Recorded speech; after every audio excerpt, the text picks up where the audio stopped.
Out. We're coming off Worlds Collide for NXT.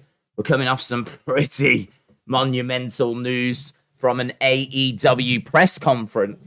In regards to what have we actually got in store for tonight? Good question. Well done. Good question. But to be honest, it's not a question we can really answer. Because there's not tons. I mean, there's Bobby Lashley against The Miz in a steel cage. So Bobby Lashley against The Miz in a steel cage. That's been announced. Outside of that, I haven't seen anything. That's the only thing that I've seen. I just quickly went down the WWE. Couldn't see anything. I thought they might have announced something else, but nothing on there. So yeah, just the one match that's been announced at the moment. But to be honest, the whole wrestling world is not really focused on WWE right now. Very much focused on what's going on with AEW. And obviously we can talk about that. We did actually do the All Out press conference last night. We stuck around. We kind of picked up on some of the comments that he made, but I did go away and watch the whole thing. I probably watched the whole thing about 3 or 4 times. And then obviously did the video on it straight after. Details are coming out now that there's been a fight, an altercation. We did a video on that, but we're starting to hear details of that fight. And it involves biting, which is just crazy. Like apparently there was punches thrown. There was several people involved. It seems like it's the Bucks, Kenny Omega against CM Punk and Ace Steel. Now, person for CM Punk, but we need CM Punk, Ace Steel, someone else taking on the Bucks and Kenny Omega, because this is the focus of the wrestling world at the moment. They having a legitimate fight backstage, and details just kind of dripping through has been absolute madness. So I'm sure we'll be talking quite a bit about that tonight. Struggling to breathe here. Hey, look at that. I got a Braun Strowman figure. A Braun Strowman figure in my hands, emerging from the darkness. A Braun Strowman figure. Mitchell, shout out to you, dude. Said, do you think Punk Buck thing is possibly a work to make AEW a talking point coming out of the weekend to compete with WWE?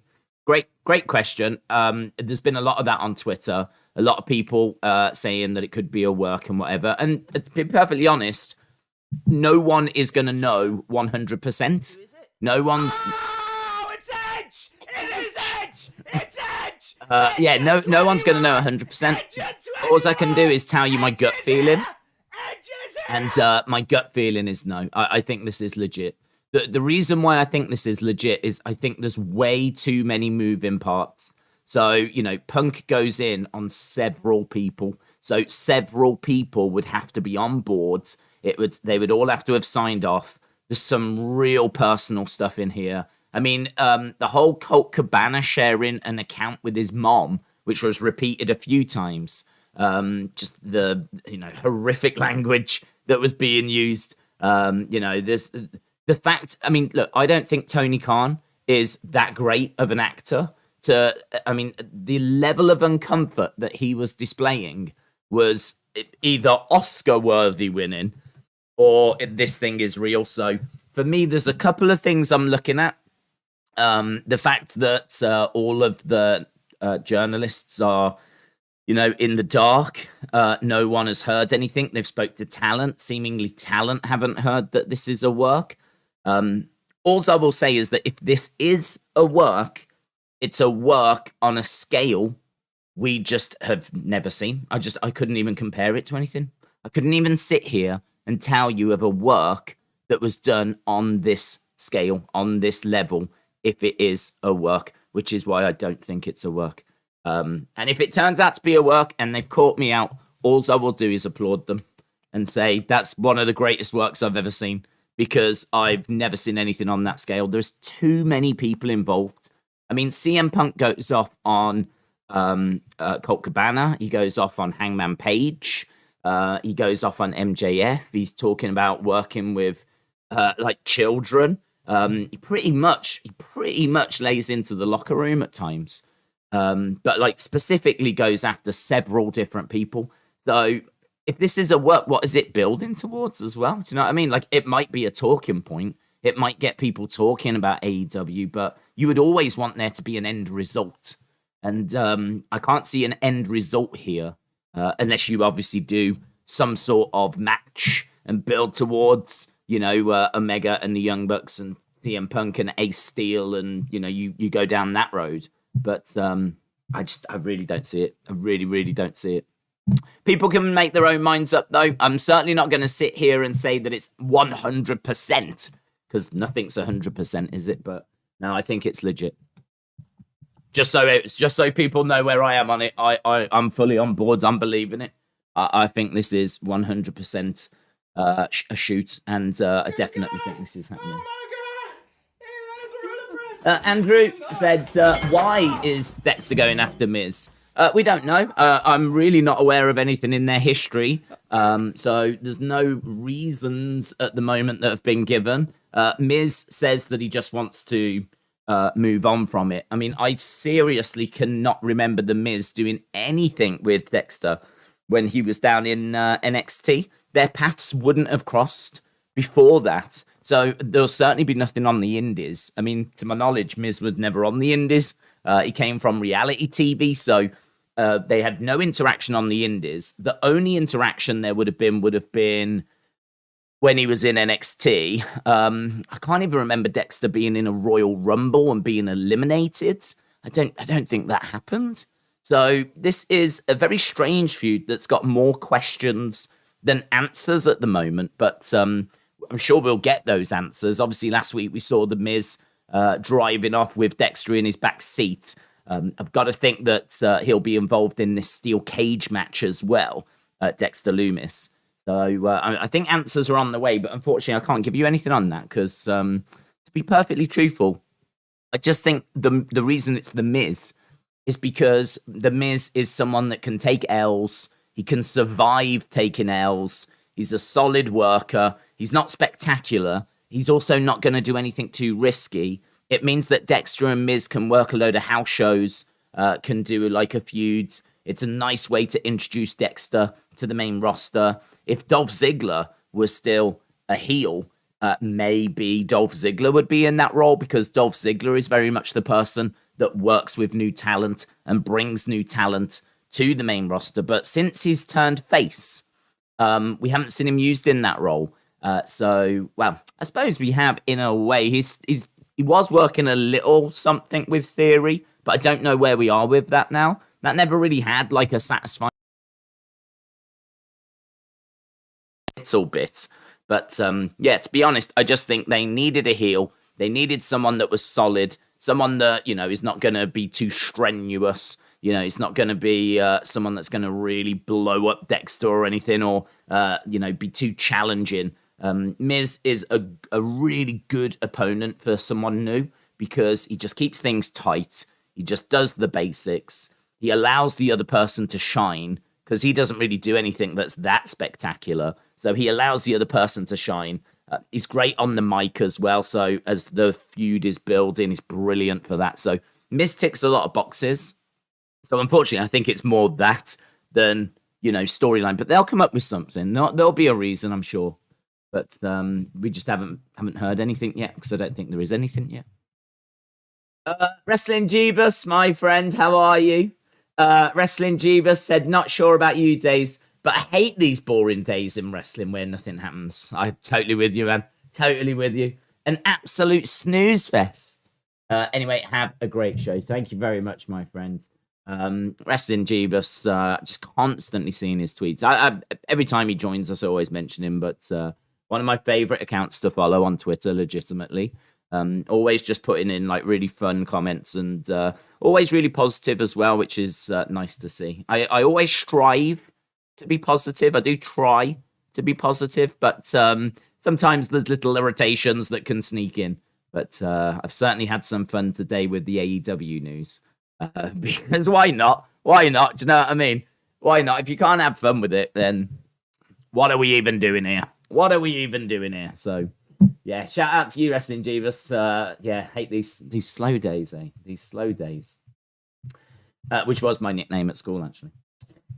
We've got Taino Emperor. Oh my God, we've got an Emperor. Taino. I feel like bowing. Taino Emperor, thank you for joining us. Appreciate the support, my friend. Do you think Dominik will fly solo and not have anything against Judgment Day?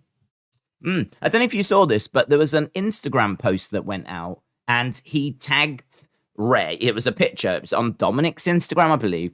And it was Ray down on the ground and he tagged him.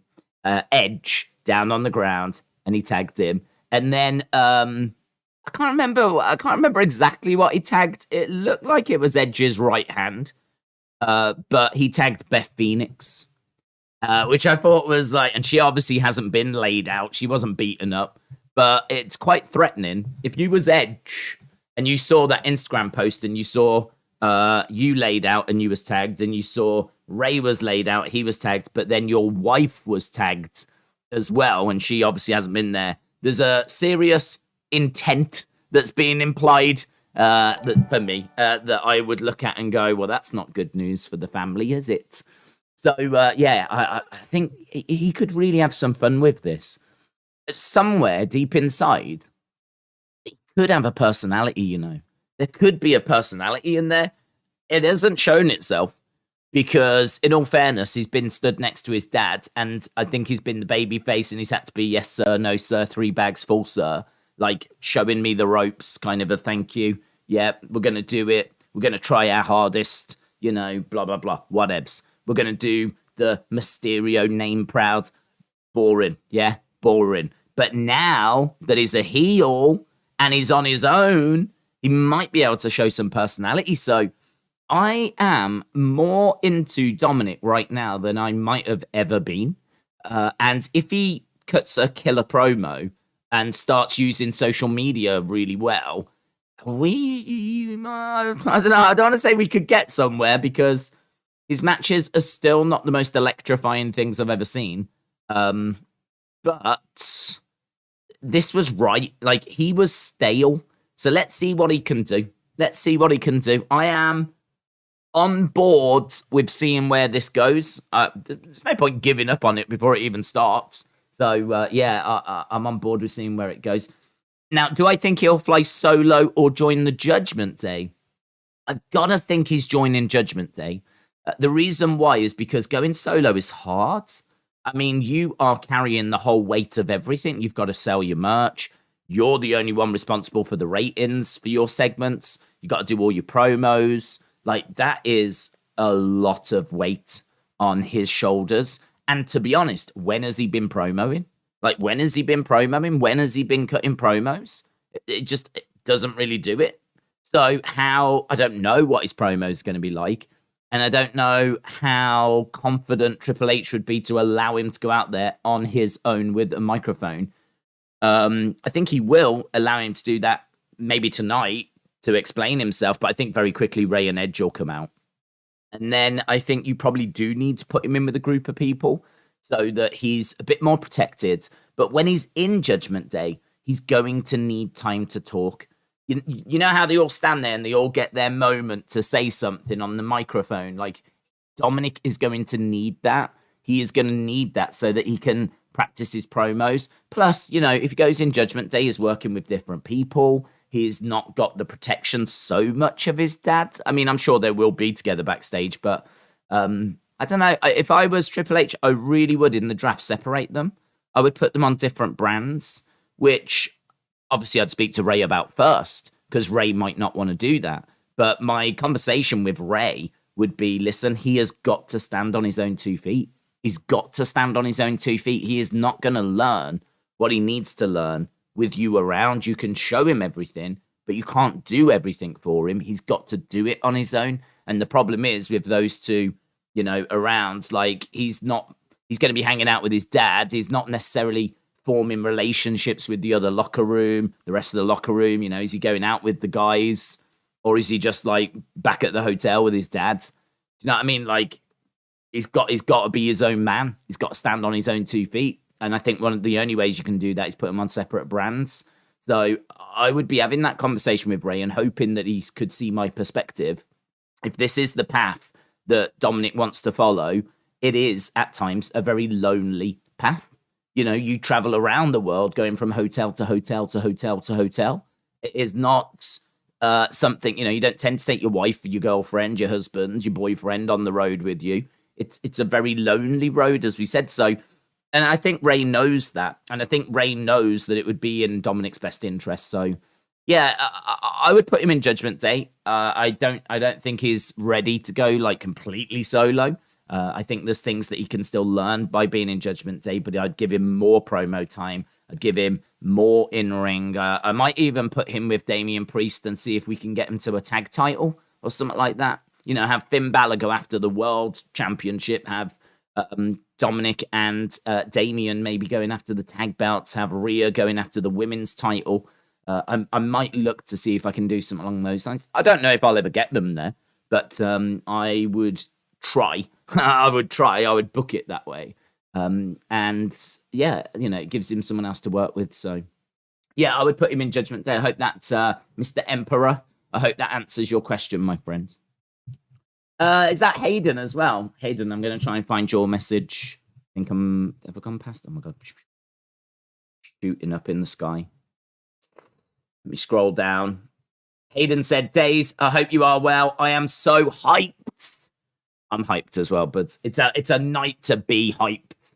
It's a hype night because there's a lot going on in the world of pro wrestling. Days, your mic is cutting off. Is it? Hopefully not too much. I can see it coming through. Darcy said, love you, Days. Anything exciting planned today? Anything exciting plans? Not particularly. I mean, I haven't done anything exciting. To be honest, I've just been trying to recover from the weekend. Obviously, a big weekend. We did, I don't even know, over 6 hours for Clash. I think we did over 3 hours for NXT. And then I think we might have done about 5 hours, over 5 hours for AEW. So all in told, it was probably a close to 15-hour weekend streaming wise, and then of course other little videos on top, be reviews or news or whatever it might have been. So that's a lot of talking, hence why my voice doesn't sound brilliant, but I feel fine. It's just my voice is a little bit gone, but no, I'm feeling good for tonight. I'm excited for tonight. I don't know quite what to expect from tonight, and to be honest, I don't know that they do either. It's very unusual for us to not have a lot of matches to talk about, you know?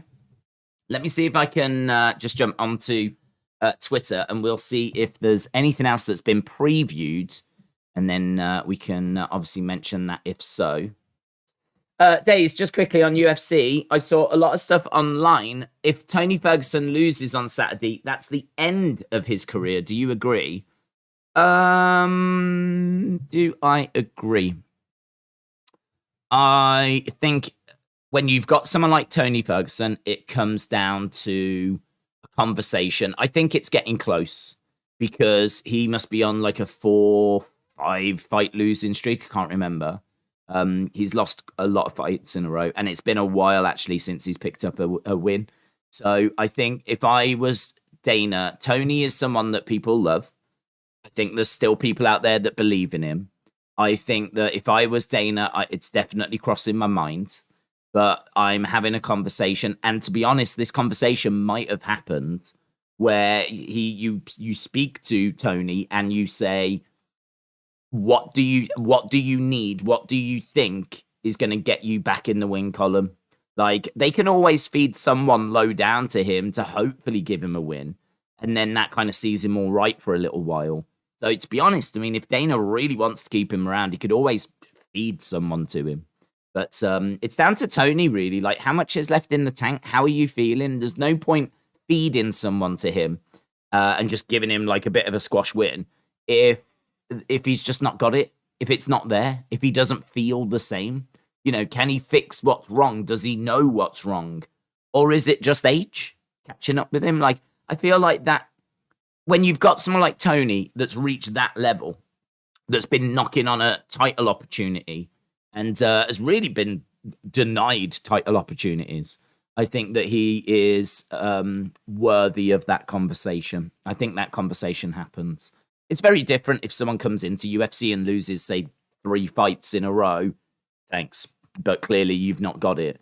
You can't say that about Tony. Tony's got it, or at least had it, and we need to establish if it's still there. So I don't think it's as easy as saying, yeah, if he loses, he's done. I think it really does come down to a conversation to see, does he know what's wrong? Does he know if he's still got it or not?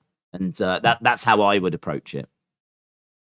Huff Sports Media said, I said about 15 streams ago, Dominik turning heel is going to turn him into a star. I think in-ring there's some work, but his character is all he really needs. Imagine him beating Ray and unmasking him. Someone said, and I do apologize for this because I am very guilty of this and I don't really know how to fix it.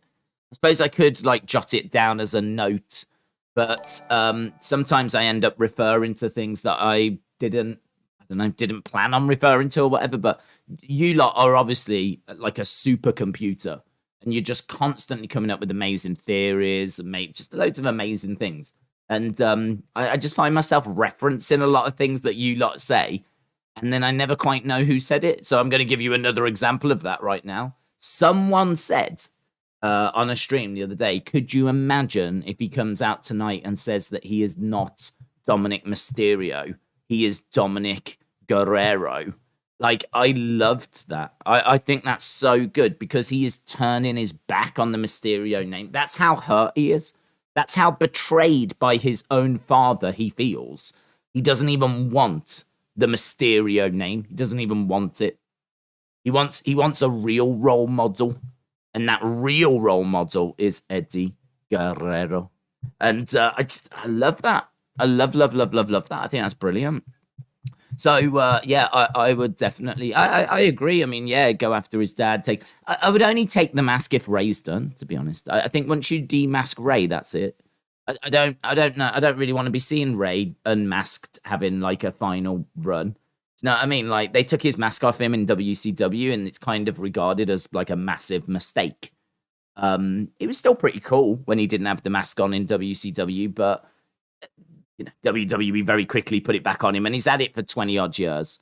I think if he's going to take the mask, which he probably should do, that's got to be it for Ray, and I don't think the time is up, to be honest. I don't think the time is up.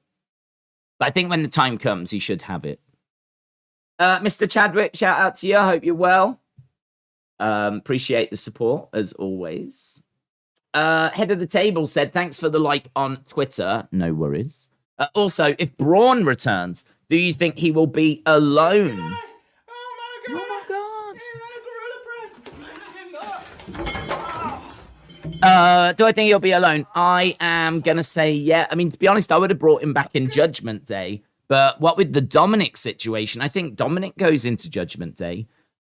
Just because of what I said earlier, I don't think he's ready to be on his own. Now, obviously, it's hard for me to know exactly how ready he is, only judging by what I see on TV.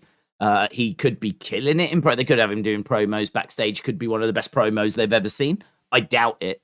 But, you know, it's just judging by from what I've seen. I think he still needs to be doing promos and to work with different people. And I think Judgment Day would be a nice fit. I don't know quite how it works for Judgment Day because we've been saying that Judgment Day could probably do with like a Braun. I don't know if you had Braun and Dominik. I mean, that would be 5 people. And to be honest, that to me is a bit bloated, but you could do it. I mean, one of those 5 is a woman. So it is 5 people, but it's not like 5 guys, because 5 guys would just get in each other's. What are 5 guys going to do? Because, you know, they can go after the tag belts, they can go after the mid-card belt, they can go after the world belt, and then you've got one left over if it's 5. If it's 5 guys, you've got one left over. But at least it would be Rhea, so I don't know. Maybe they both go in to Judgment Day. Maybe they both go in. But I think it's probably more likely. I don't like sitting on the fence. I hate it. I hate sitting here going, oh, I don't know. Oh, I don't know. I don't like doing that. And I really try to not do that. So I'm going to say he is on his own. I'm going to say he comes in and he stays on his own. Dominik goes into Judgment Day. And unless Judgment Day are going to shock us by bringing in 2 members, I'll say that Braun's going to have a little run on his own for a bit. The monster amongst men. Delwyn said the crowd was electrifying at Clash. Such a special moment. We were chanting every minute non-stop. I love it. I'm so glad I was there. I give it 8 out of 10. Can you fix as soon as possible your mic audio? It is playing up. No is the answer, unfortunately. Mic audio is something which I don't think is fixable because I'm looking at it and it's absolutely fine. So I have no idea. No, I have no idea. I mean, if it's cutting out or something, like, that's not showing to me. I believe that there's an issue because there's a few people saying there's an issue. But no, sadly, there's not a way of fixing it. I have messed around with the audio a little bit to try and make it sound cleaner. So, I mean, I could try taking off a few filters, but to be honest, the line is moving as I'm talking, which says to me that means there should be an audio track that's going out along with the visual. So, I'll tell you what I'll do is I will, how about half an hour in? I will go back to this once the stream is done and see if I can, like, establish exactly what was going wrong. But I feel like it might not be fixable, unfortunately. But in regards to your other point, Clash, I'm glad you had a good time. The crowd came across brilliant, absolutely brilliant. I think the crowd did a fantastic job at Clash. They really did us proud. There was about as much praise for the crowd as there was for any particular performer or any match in particular. Sheamus Gunther got a lot of hype. Sheamus Gunther got a lot of attention, but I would say probably what I saw being spoke about the most was the crowd. So, yeah, brilliant work. Absolutely brilliant. So, Delwyn, shout out to you. The volume does keep cutting out. William said it sounds great. It seems quite split. I mean, to be honest, I'm wondering. I mean, literally, for the past few minutes, I've just been staring at that line, and it's not stopped. It's not stopped. So I'm wondering if it's a potential YouTube issue or something, because the little line at the bottom is constantly moving. That means that there is definitely sound being picked up, finding its way into the computer. So don't know. I can't say this is an issue that we've had. We've had pretty much every issue. Make no mistake about it. We've had pretty much every technical issue under the sun, but I can't say this is one we've encountered too many times. So we'll keep an eye on it. Carl said it sounds perfect to me. Sean said I've got no sound issues at all. Oh, it only cuts out when you get loud, says Nando. Oh, okay. I don't think I've been that loud. Have I been loud? Perhaps I'm just a bit too close to it or something. I don't know. God, so it's like a woman. I just worn out with all of the wrestling. Still not watched any of the GCW shows, says James. I don't blame you, James. Michael said, you should do a song at the end of every stream from now on.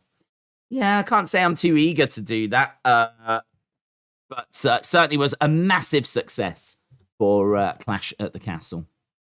I was joking that maybe they should have ended their post-media scrum with a song. Maybe that would have calmed things down. Perhaps they could have avoided the violence that broke out afterwards if they'd have just ended on a song. Clash was the best day of my life, says Kieran. EC dub, empty crowd wrestling. You regret going to Clash, says Kieran. I didn't go. LZS said, Days, I know this probably isn't the reason Dominik turned, but it would be hilarious if he turned heel because he's got a crush on Rhea and he was trying to impress her. I mean, in all fairness, that would be funny, yeah. That would be funny. Tony should have broke out Sweet Caroline. Oh, That just soothes everything, doesn't it? A little bit of Sweet Caroline. You're absolutely right. Chloe said a lot of people aren't really crazy about Braun, but I think he'll do good with what he's given.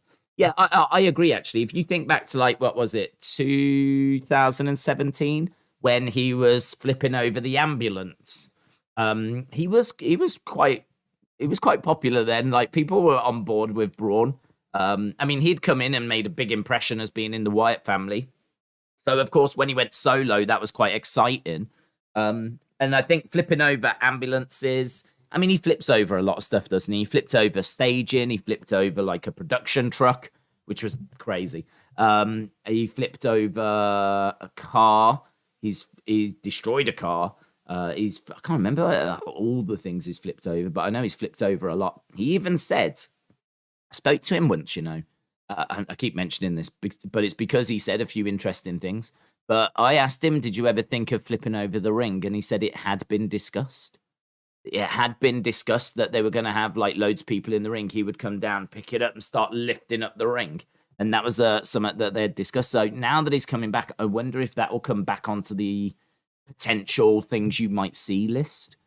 He comes down and just starts like, imagine that during a Rumble. During a Royal Rumble, you've got like several people in the ring. He comes down, grabs the ring, just starts picking it up, and everyone just goes falling over the top rope. Like, that could be pretty fun. I mean, it would be ridiculous, but it could, because those rings weigh like God only knows. I mean, it's all like planks of wood and girders, isn't it? So, but yeah, it'll be fun. I think they'll book him better than how he was booked when he left.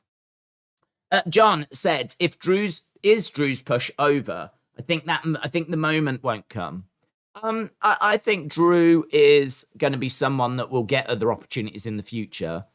I don't know that there will be an opportunity as great as what we just had. I mean, if they do another Clash at the Castle type show, then you can always use this Clash at the Castle as kind of, the heartache that he's been through. He won the title. There was no one there. Had a massive opportunity, almost won in Cardiff, and was denied thanks to Solo Sikoa. So, you can kind of go through a bit of a, near misses, if you will. Or, well, WrestleMania 36, he did get it. But it was just still no one there. It's not the complete moment, is it? It's not the complete moment. It's like winning the lottery and then not having anything to spend the money on. You know what I mean? You've still won the lottery, but you can't really buy anything. So, I can understand no one being there to share in that moment, and for you to, get that moment. I can understand some pretty major being missing.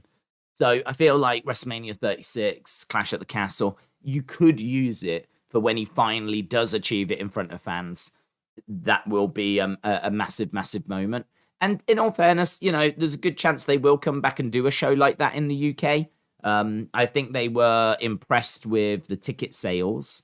I think that they were impressed with how they took over Cardiff, for example. Triple H spoke in a few interviews about all the banners, all the support they'd had. And just like you said, so many people talking to me about the SummerSlam 92 and what it meant to them. So I think he knows like the impact that it has. And Clash is going to have a big impact. There will be, I promise you, kids that went to that are now thinking and dreaming of being wrestlers. And, they will be looking into it, and it will be a positive for pro wrestling in this country. No doubt about that whatsoever. Because you hear about how SummerSlam 92 had the same effect. And so, I imagine this will have the same impact as well. So, yeah, I could see them coming back. I hope it's not another 30 years. I'm hoping that it's going to be, next year or a couple of years or 5 at most. But no, I think his time will come again. I think he will get another opportunity. It's just maybe not right now. Maybe that's the opportunity done for now. John said, Reigns Rock is the plan, and Drew wasn't changing it. Yeah. I mean, to be honest, we've spoke a lot. And when I say a lot, I mean a lot hours and hours about how do you separate the belts, because the report came out that USA Network want a belt back on Raw, so you need to separate the titles. So, you know, you guys again have said you're like a supercomputer, just coming up with so many different theories, so many different ways to do it, and some of those ways are absolutely brilliant. Brilliant. I thought some of the ways were genius. I mean, like there was the two falls idea. So, you know, you have Roman saying, I don't want to defend 2 belts in one match. Why should I have to do that? It took me 2 matches to win them, but I can lose them in one. Like, that doesn't make sense. From now on, if anyone wants to face me, they have to face me twice in a row. You've got to face me once for the Universal and the second time for the WWE. If you win both, you get both. If you win one, you get one.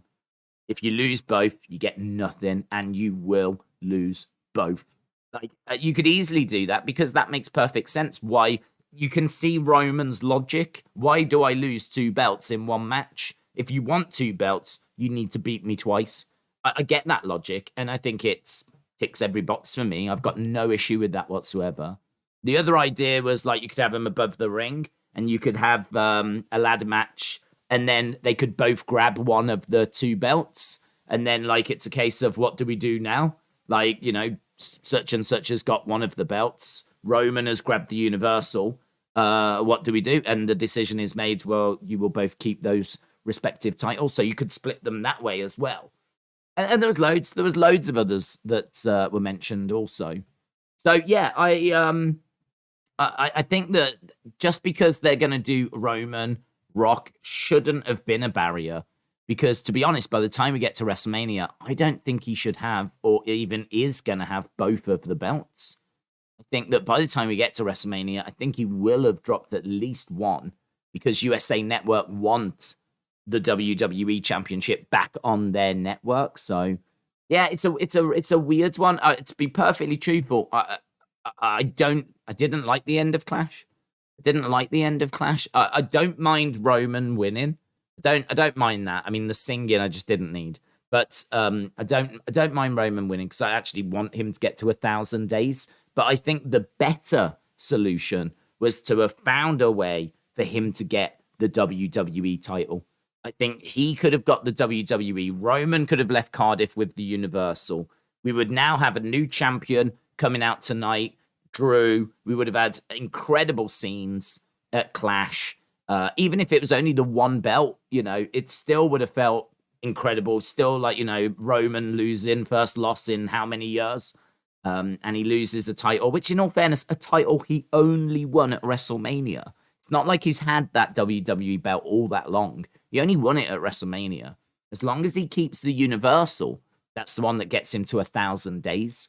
So I do look at the booking and think, I feel like we could have done something better, to be honest. I feel like what we got was not the best option that was available. So that's why it kind of, I don't know, it's a little bit of a bitter taste in the mouth, a little bit. We could have done better than that. We really could have done better than that. But, you know, look, the end result is Roman carries on. He went in there, his biggest challenge. They made it look like Drew was going to win. And they got Solo Sikoa involved. And, I mean, look, what can you do? Drew dealt with Sammy. He dealt with the Usos. He had everything sorted. Roman comes out on his own. I mean, it's all one-on-one. He gets the Claymore, gets to the point where it's 1, 2, and I think it's undeniable that 3 is coming. I mean, it's that moment is a great moment, in all fairness. You know, where he's, like, counting it down, the whole crowd on their feet. They know that if this Claymore connects, it's done. It's over. We have a new champion. Like 1, 2, 3, and he connects, and that's it. There's no one to save him. There's no one around. The runway is like a mile long, so you know there's no one coming down. And then I don't even know where Solo Sikoa came from. You know, I'm presuming under the ring. But I don't actually know. I don't know if he jumped through the crowds. Don't know if he was disguised as some official. I don't know if he emerged from the timekeeper's area. I just naturally presumed it was under the ring. But yeah, so I thought it was done. I think we all thought it was done. But hey ho, it is what it is. Do you know what I mean? There was plenty to enjoy about Clash. Plenty to enjoy. And we'll see if Drew gets any more opportunities soon. Wasn't the time. It just wasn't the time, was it? Wasn't the time. Brenton said, Days, I don't know if this was talked about, but PW Insider has come out with info about the altercation. Some details have been overblown, but some details check out. Check it out. I saw, well, to be honest, I've seen some tweets, and some of the tweets have been worded badly. I read a tweet from, who was it? I think, was it Wrestle Purists that wrote a tweet out that suggested that, or dare I say, even said that Kenny Omega bit Ace Steel, and then I think it was like James and Cal were like, no, it's not true. It was the other way around. So I was like, oh, okay. So I deleted that tweet. But so I haven't actually read the Observer. I can have a quick look on the Observer. Or did you say PW Insider? You know, to be honest, I don't ever go onto them, but we can do that. PW Insider.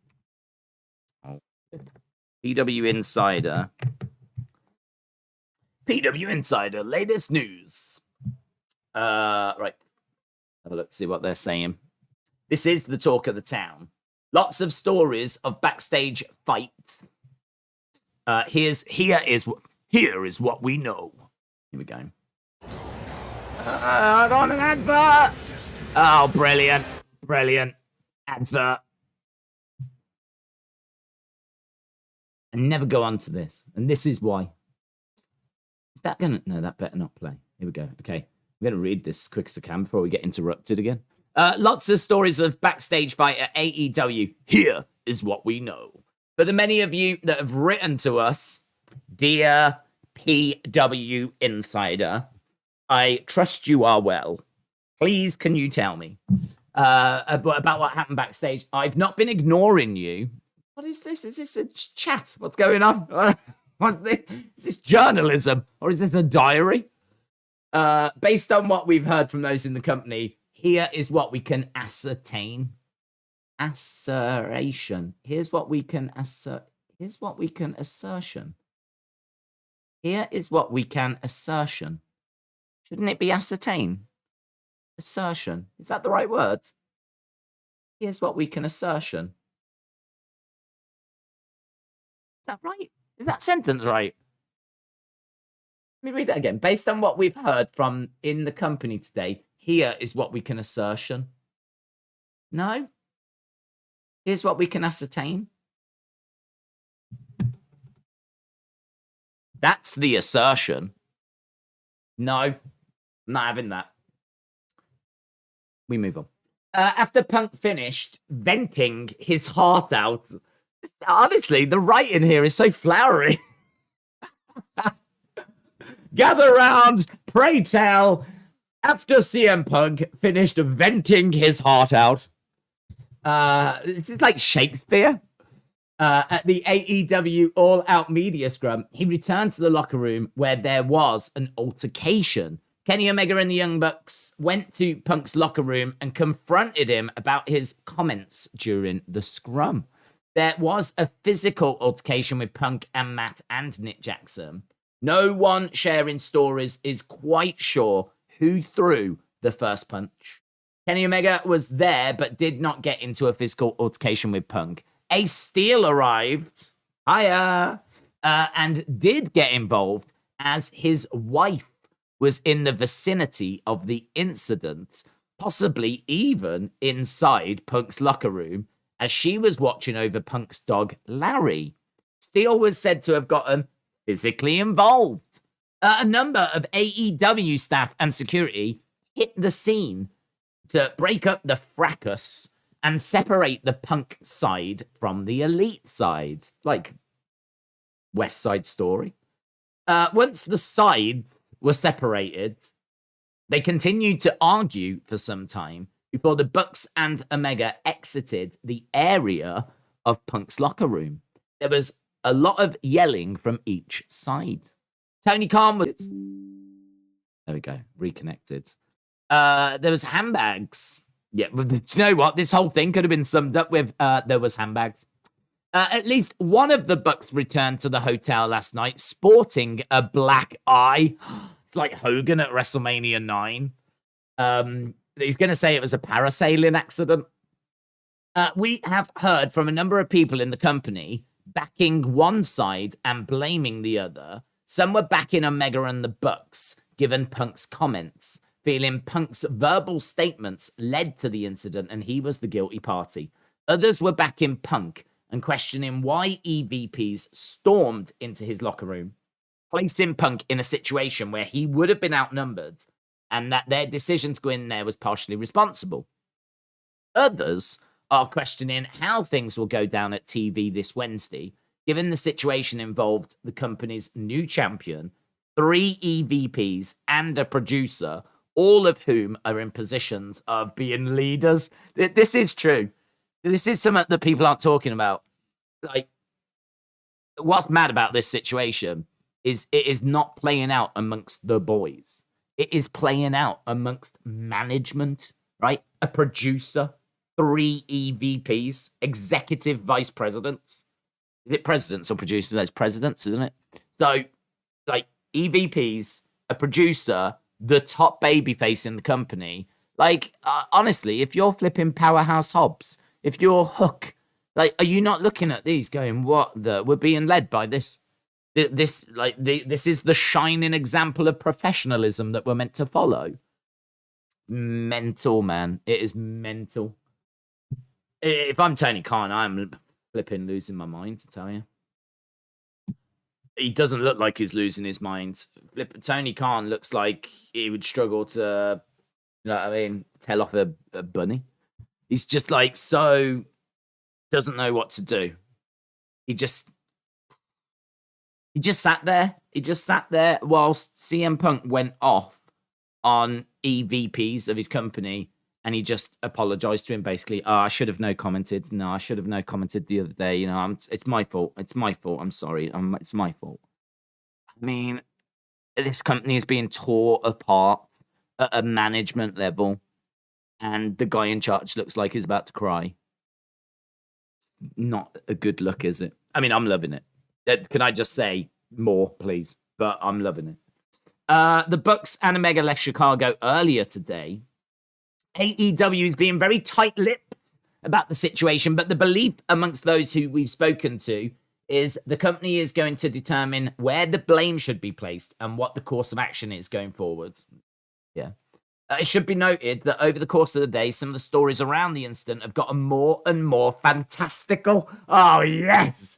There was a wizard and a dragon, and there was a goblet, and in the goblet was, like, the source of all life, and CM Punk said he was going to throw it down the shower so that no one could have it. That upset Larry, so Larry started barking, but he barked so loud that he actually threw up, but when he threw up money, and it was lots of money. And so CM Punk's like, I'm going to take this money and I'm going to leave AEW. I'm going to start my own company. So he's going to start BEW, Best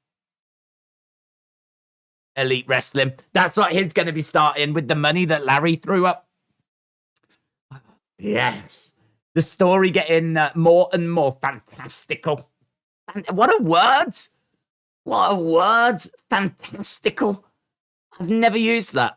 I can't remember any stage in my life I've used the word fantastical. Did you enjoy the cinema? It was fantastical. I would use it if I went to see Harry Potter. If I saw Harry Potter in the theatre, I'd definitely be like, that was, well, mother, that was fantastical. That's great. That's great. Who wrote this? There's so much about this I love. Mike Johnson. I've heard of him. I think he's fantastical. I really do. I think he's absolutely fantastical. As they were passed on, and others involved names in regard to FTR, who are close with Punk, and Hangman, close with the Elite. They were not present. They had exited the Now Arena. Could you imagine if they all got involved? They were not involved. There were some that had sympathy for MJF, feeling the situation overshadowed his return. Yeah. Do you remember when he left? and it was meant to be a big talking point, but Vince retired. And then do you remember when he came back and there was a massive fight backstage at AEW? And on both occasions, no one was talking about MJF. Yeah, I also feel sorry for MJF. His return that closed the show, the entire scenario has deflected attention from the pay-per-view itself. Oh, what a time. What a time to be alive. Michael says, thanks, Dave. Now I'm going to be saying fantastical for the rest of my life. Listen, it's just that article was a flipping gift. It was a gift that kept on giving. Fantastical article from Mike Johnson. Hollywood guy said, Days, with all the wrestling that just happened, you're still going strong. Well, still going. You're amazing. Will Theory cash in tonight? No, I don't think so, bud. I don't think so. I really think Theory is saving his briefcase for next year. So we said we didn't think it would be SummerSlam. We said we didn't think it would be Clash. Because my feeling on Clash was it's going to end with a Go UK. And it sort of, I mean, it sort of did. I think we can all agree that Tyson Fury being in the ring with Drew McIntyre singing American Pie is weird, but also it was designed to send the crowd home happy. I think we can agree on that, yeah? Designed. The only reason you do that is to put smiles on people's faces, send the crowd home happy, and try to just smooth over the sorry you're disappointed, your guy lost. So I didn't feel that Theory winning or Bray coming back, that this was the right show for that, because it felt like it needed to be 30 years, Go UK. I thought they did a pretty good job of that, in all fairness. I think there could have been more. They did give us Adrian Street, which was really cool. We got Leon Edwards. That was really cool. But, yeah, I mean, they could have done a really nice moment where they brought out, a lot of the UK wrestlers that have competed for WWE. Just names from the past, you know. Could have brought out Paige. Could have brought out Wade Barrett. Could have brought out Pete Dunne. Could have, well, in all fairness, Pete Dunne was out there, but he was out there for all of flipping a minute. I mean, he gets fired up, making his way down to the ring as a brawl and gone. I mean, I feel like we missed out on a Pete Dunne moment. I feel like you could have given us a Pete Dunne moment. We didn't get that. Obviously, Sheamus lost, but that's not the biggest surprise. Drew lost. That was a surprise to me. So, you know, both of those losing. Shayna Baszler was massively trained by a British trainer called Billy Robinson. She lost. But in all fairness, I don't know how many people know that. But, yeah, apart from, maybe Adrian Street, there wasn't really much, and Leon Edwards, and I suppose Tyson Fury. There wasn't really but Leon Edwards is UFC. Tyson Fury is boxing. So, I mean, we had Adrian Street kind of tip the cap to, you know, yesteryear of British wrestling. So, yeah, I would have liked a little bit more there. But, hey-ho, it's done. You know, hopefully it has the impact we want it to have. Let's put it that way. But I didn't think Theory would cash in there. I didn't think he'd cash in at SummerSlam. I don't think tonight. I don't even think Roman's there tonight, but I'm not expecting Roman, unless they've just announced him or something, but I'm not expecting Roman. So I think Theory, his next opportunity might be Survivor Series, because the rumors are that Roman's not even going to be at Extreme Rules. So I don't even think Roman's there. So we'll have to wait and see. AEW All Ego Wrestling. You only like it because it sounds like testicle. Sure. Yeah. I mean, it's got that going for it. Fantastical. Brenton said, do you think the choo-choo sounds are used for Braun? No. Or is that fantastical a prediction? I think it's a Vince thing, isn't it? I've always presumed it was a Vince thing. Although saying that, did you know that Alexa's Playground was apparently a Triple H thing? Can't believe it. I mean, in all fairness, Alexa's Playground, if that was going to be a talk show, because she did have guests on. She had a few, I remember having Asuka on, and I remember having, I think, Charlotte on.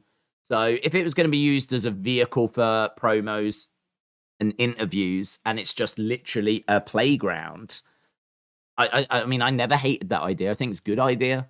So if that was Triple H's idea, but it became a bit of a problem when it was like lights go out, they come back on, and it's in the ring and it's emerged out of nowhere. Like that to me was a bridge too far. And like the rocking horse rocking on its own again. So maybe those bits were Vince bits.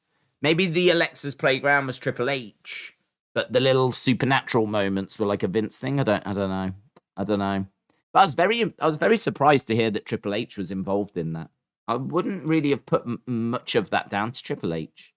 So yeah, I read that Alexa has got an idea for a new character, and she has run it past Triple H, and she's hoping that he'll be on board with that. So, I mean, she keeps saying she wants to go darker. I don't know what she means by that. She wants to go darker. I don't know what she means by that. It's got me worried. This woman has got me worried. Why has the word scrum trended? Just a lot of fans of rugby. So that's what it is. People say anything publicly. You think that there is any chance AEW is creating drama to keep people working, says Philip. Listen, I am not going to sit here and say there is no chance of that, because there is a chance of that. But the scale of people involved, the amount of work involved, the amount of stuff happening here, the amount of acting as well. I mean, honestly, if you saw Tony, he just looked absolutely heartbroken. I mean, like, I just don't. I just believe it. I think this is too big. We've heard rumors of this kind of building and rumbling for a long time, you know. And if this is a work, I mean, think of all the promos that have built into this. You know, CM Punk shooting during his promo. You know, the Hangman lines, the question about Colt Cabana, which that wasn't staged. That was a journalist that asked about Colt Cabana. And then Tony actually answered. And that's what started what happened. So, I don't know. Look, there's so much to this that this is either the greatest work of all time. And if it's a work, they got me. They definitely got me, and I don't even care about it because it's brilliant. Or it's legit, and I think this is legit. I just think it's too rich, too detailed. I just think this is legit. Right, here we are. We're at Raw. Let's see what they've got for us this week. Edge is starting the show. Gaming in Real Time said, imagine if Wrestling Days makes his debut tonight. Be amazing. Be absolutely amazing. I don't know what I would do, actually. I don't know who I'd go after. Oh, look, I'm writing Wrestling Edge. I don't know why I'm doing that. I was thinking of Wrestling Days. Wouldn't want to wrestle Edge. Why is the crowd not singing every word?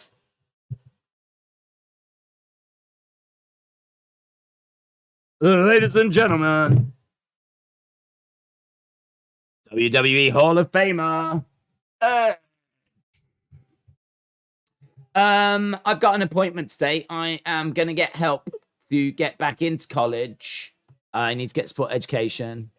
I hope you get that support, dudes. Education's important. Brendan said, speaking of that, how many talk show interview segments is too much? Miz, Kevin Owens, Alexa's Playgrounds. We've come a long way from Piper's Pit. Yeah, to be honest, I mean, you only need one. I don't mind all those because they tend to be... It's not like we get them all each week, you know? Like, if you get a KO show, you don't tend to get, like, a Miz TV, and certainly not an Alexa's Playgrounds. So, for me, I think you just need one, but I wouldn't have a wrestler host it. I said I'd have Paige. I'd have someone that you want to have on TV.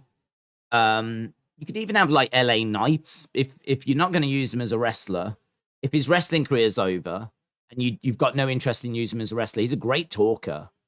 So, you know, he could have, like, a regular weekly talk show, and I think that'd be great. Proper set as well. None of this stupid couple of chairs and a picture frame.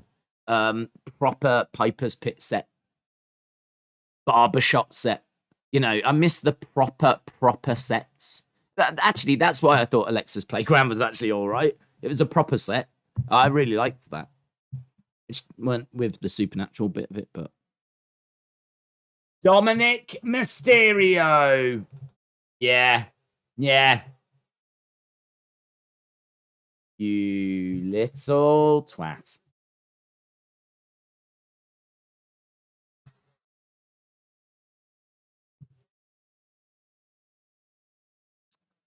Talking about sitting in catering with him.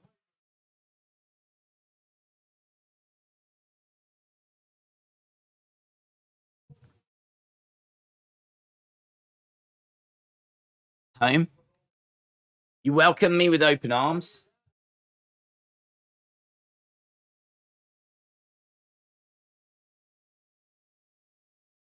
So he's talking about his history with the Mysterio family.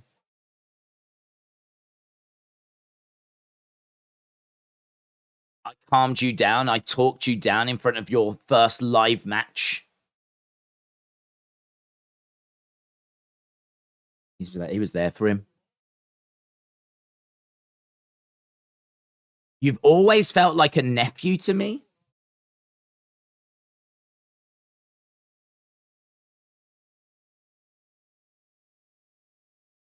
Was it because I speared you that night? It was an accident?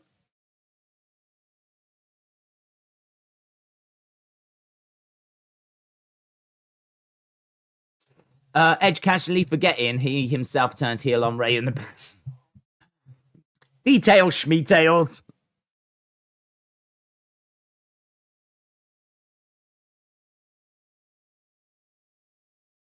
I didn't come back to come between you and your dad.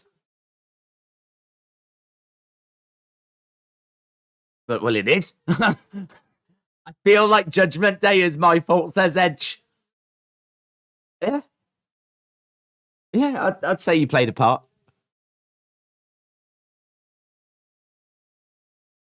After what you did to me, after what you did to your dad. Booze. I know he raised you better than that. I love how they did it the same way. He's Eddie turning on Ray. Miss Cowan said, do you think they like omelets? Who, Dominik? Sure. I think he likes all food.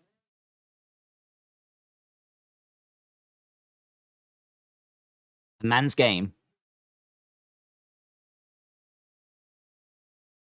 A man's game pays a man's price. We're not going to talk. I'm going to beat your ass.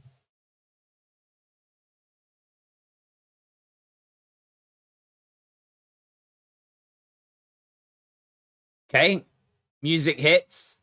Is it Ray? Ray's like, oh, can't have you beating my son. Oh, that's, oh, the missus is going to kill me. Yeah. Can you just please think about my home life? Because my wife, if I allow you to beat our son, I mean, Christmas is, it's done. It's done. Hear me out. Hear me out, says Ray. I know my son messed up big. I'm asking for an apology on his behalf. He's still my son. People are booing Ray.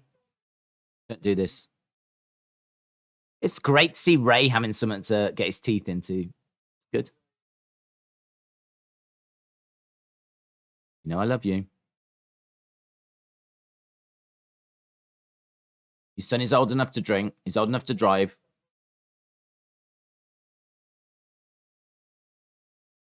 He's old enough to stand for his actions.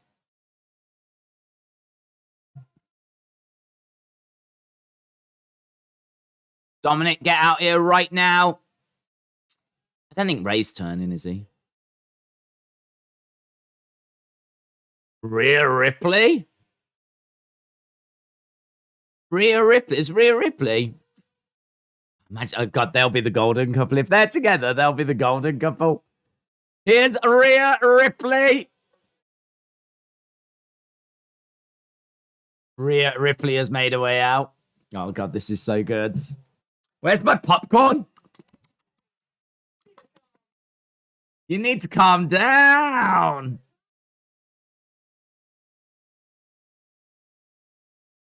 Rhea Ripley is here. Dom versus Ray dream match. Poppy is here, said erase your mind. It's Dom's real Poppy.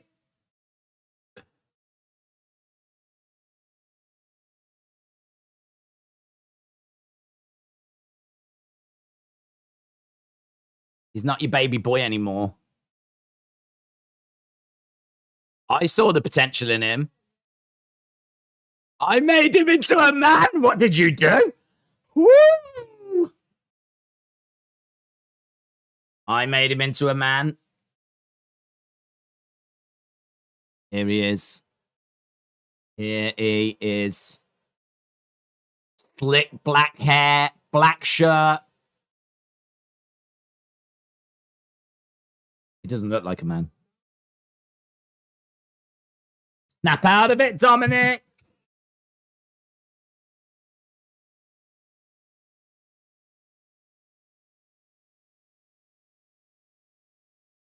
Make amends.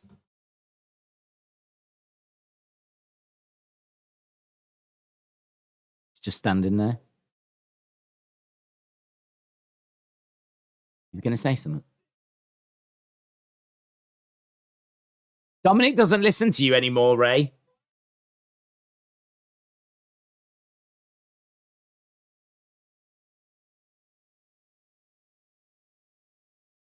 They're going to kiss. They should kiss. That's what I'm thinking as well. Kiss, kiss, kiss. This is what Love Island must be like. This is what Love Island's like, where you just desperately want people to kiss.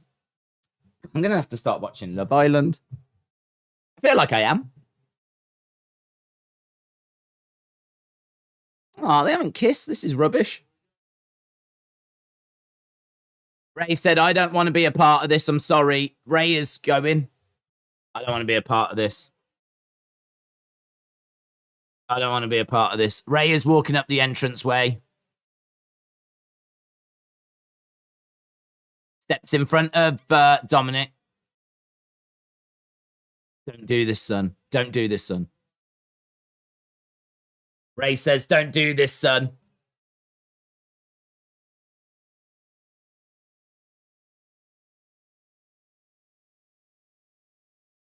Don't do this, son. You can't see me face to face. No, you're too small. I mean, you're literally down there. You can't see me face to face. Eddie's son. Eddie's son. Oh, Ray. Ray walks away. Look at me face to face. What? No, you're just realizing now. Eddie's son chant. Yeah, that's crazy, isn't it? Do you think Dom wears a mask as a heel? Because Ray said he wasn't ready, but Edge came out with the mask at Clash. Does he go as Dom Guerrero or Dom Ripley? Says Derek, Dom Ripley. I want him to be Dom Ripley. Oh, Balor from behind. Damian Priest from behind. Oh. They've got a new Judgment Day shirts. They look really good. Don't do this, son. So, Judgment Day attack. Dominik's in.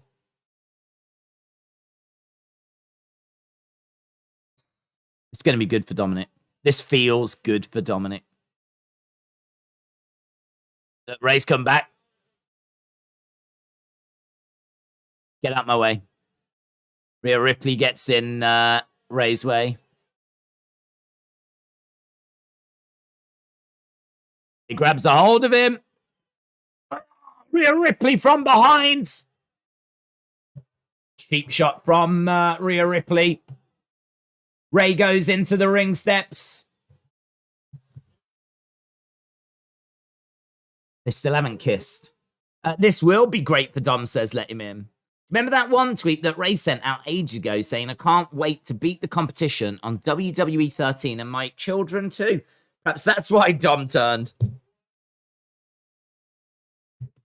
been brewing inside all along JS17. She gives Dominik a chair. The chair is passed to Finn. Dom's the only one not wearing a Judgment Day shirt. So I don't know if they've made it like properly official.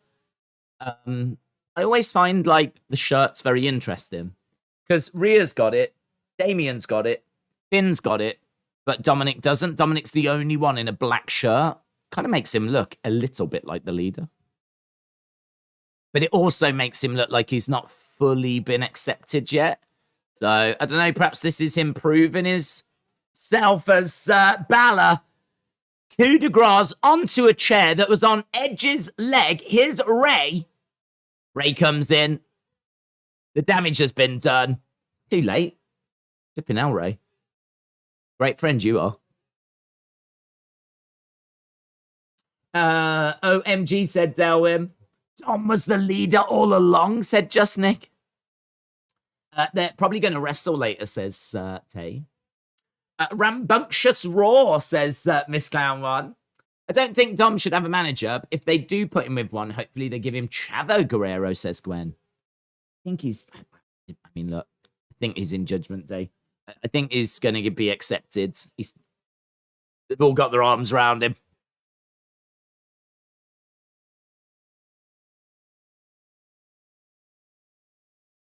So, coup de grace onto a chair. Dom to unmask Ray would be sick, said Vishal. Steel cage match later, indeed, Adam, yes. Days, heard some people didn't like the entrance way at Clash. Some said it didn't seem grand enough. What did you think of it? I didn't mind it because it instantly gave me flashbacks of Madison Square Garden. And listen, if a stage is going to give you flashbacks of Madison Square Garden, that's no bad thing, is it really? I mean, Madison Square Garden is the most iconic venue in the world. And if you think about WrestleMania 10, if you think about, I think, was it Royal Rumble 2000? I can never quite remember the exact year. I think it was 2000 that had the taxi above. But it's that little entranceway that they always used to come out of, which actually they don't use anymore. They tend to put a big stage over to the side. But WrestleMania 10, I'm sure you've all seen WrestleMania 10, where they come like down the middle. That to me it reminded me very much of that, and I really liked it. I really liked it. Having people kind of hanging over the sides just made it feel like it was so rammed, like it was so, which wasn't actually true.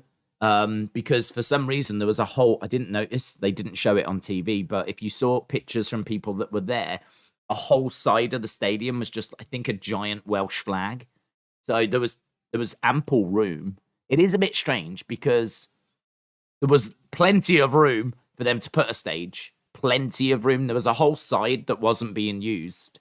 They managed to get 60-odd thousand in because it's a big stadium. They used all three sides and obviously all the ground. And then there was this whole stand that wasn't being used. So I get the criticism. I think people, I've said before, I think people wanted it to be WrestleMania-esque, wanted it to be SummerSlam-esque. But saying that, even SummerSlam didn't have the biggest of entrance stages. I mean, if you think about SummerSlam, I'm trying to remember exactly what it looked like now, but I remember, was it like a baseball ground? I certainly remember no massive stage for SummerSlam.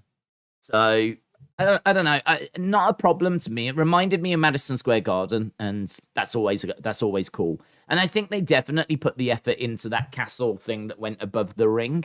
So I think look, they clearly did do work here. There was clearly a bit of a plan, but I can understand people wanting more. For me, the entranceway is not the problem. The bigger problem was there was no backstage interviews. There was no returns. There was no. I mean, outside of the Dominik turn, there's not really anything of note apart from the results.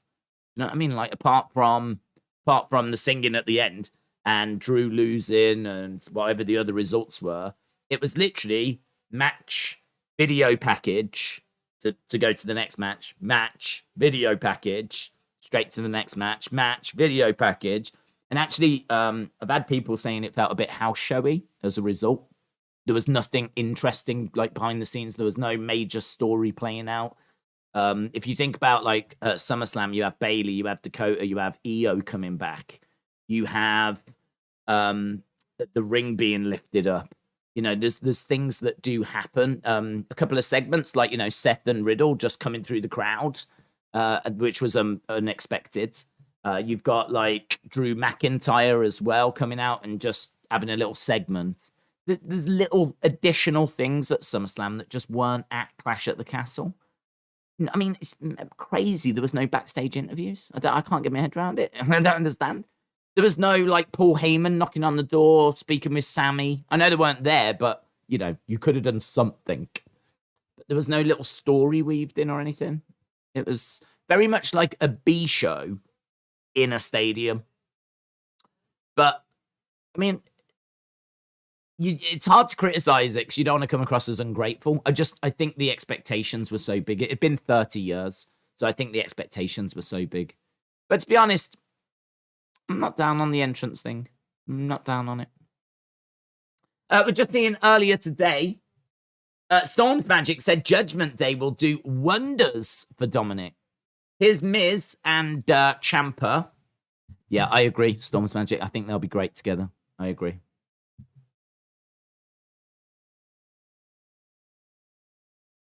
That's it.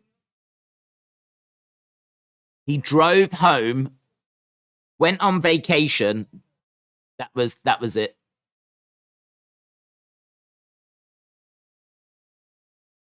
You journalists are all the same, always trying to stir up drama. Wouldn't it be better for you to ask how I'm doing, how I'm feeling?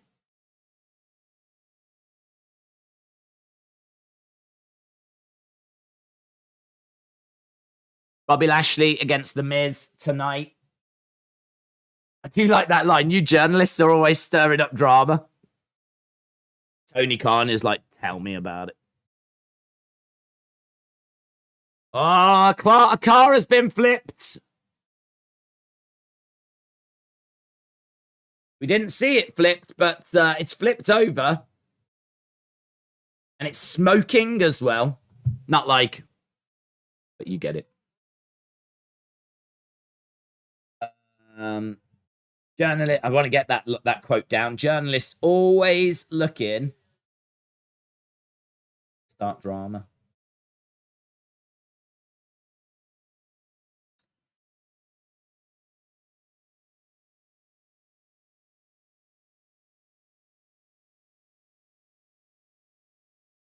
You made a good point. Even in the early 90s, had a lot of those segments. Funeral Parlor with Paul Bearer, Brother Love, Piper's Pit. I enjoyed the highlight reel in the mid-2000s. I think if you've got someone that can really talk, I mean, it's great. It's great. And Jericho is always very good at that. So, yeah, I agree. Here's the New Day. Fatal 4-way #1 contenders match, apparently. Okay, what I'm going to do is we're going to get our little scroll going at the bottom so that we can keep up to date with everything that's happening on Raw. If you are just joining us, because I can see people joining us all the time. If you are just joining us, we've had Edge attacked by Judgment Day. We've had Dominik seemingly join Judgment Day, and a car flipped over in the car park, but we didn't actually see it. Well, we saw the car, but we didn't actually see it get flipped. And now we're moving on to a tag match. So we've got Alpha Academy. Shoosh, please. Alpha Academy versus New Day versus Los Lotharios versus, I don't know, Viking Raiders. New Day are a SmackDown team, aren't they? So I'm guessing Viking Raiders, but maybe not. Could be who else? Well, it could be anyone, couldn't it? Hit Row, Maximum Male Models. Street Profits. Should have guessed that. Should have guessed that. Of course, it's the Street Profits. Bum bum bum bum bum bum bum bum bum bum bum. Where is my scroll text? There it is. I start school tomorrow. Can you wish me luck, please? Absolutely, Lauren. Good luck to you. I hope it goes very, very well. It will go very, very well. You should be excited. I remember like starting New Year's at school or even starting different schools and it always being a bit nerve-wracking like the night before because you're like, oh, you know, is there going to be people there that I'm going to get on with? Is there people there that I know? What's the teachers going to be like? What's the work going to be like? Have I got everything I need? Is everything packed? All that kind of stuff. But you'll be fine. Everyone's in the same boat. You don't really think about that at the time, but everyone's thinking the exact same things. So you'll be fine. So yeah, best of luck to you. But honestly, you won't need it.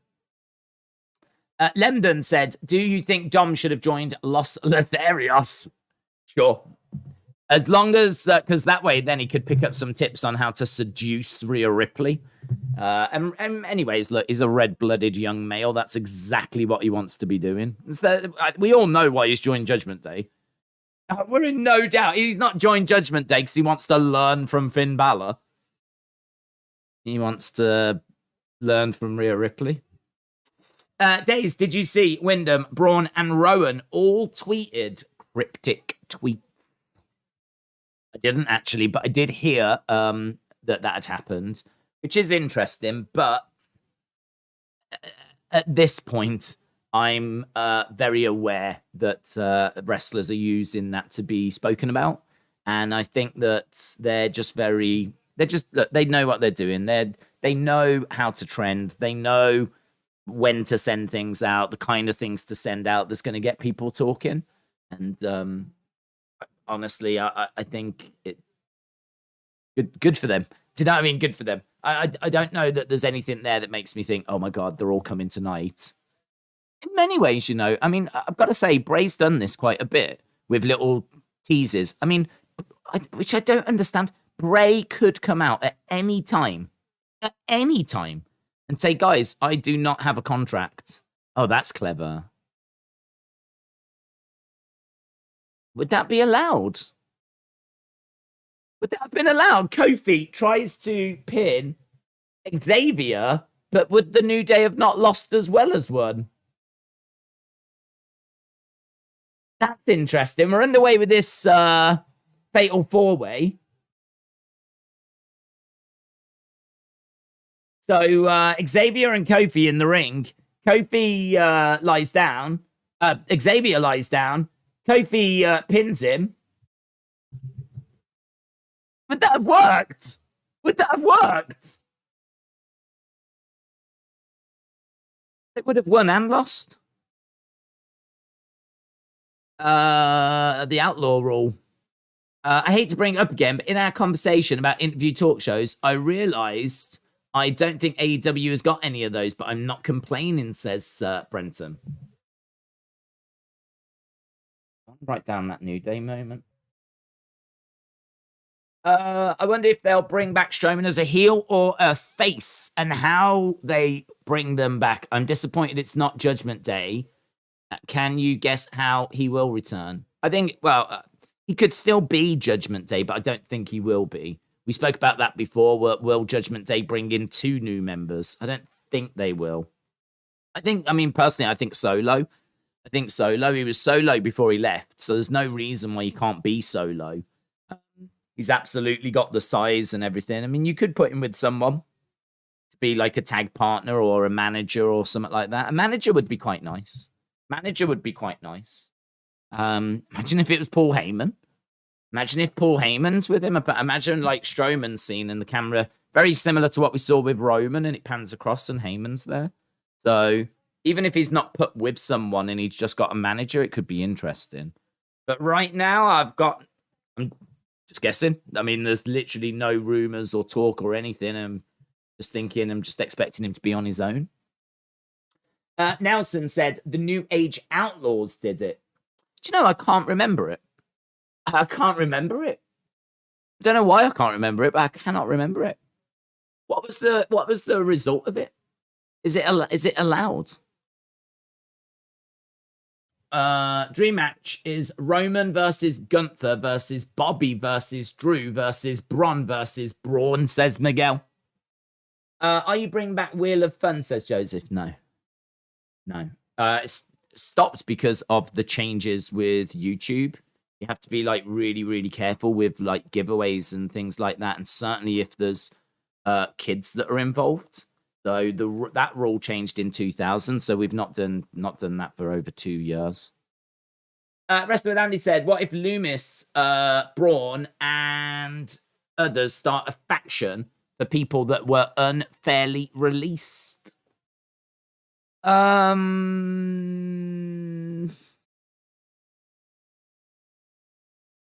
know, to be honest. I don't know. I feel like was that not Retribution? Got a feeling Retribution were people that, I don't know if they were unfairly released, but they were being unfairly treated. And so, yeah, I don't know.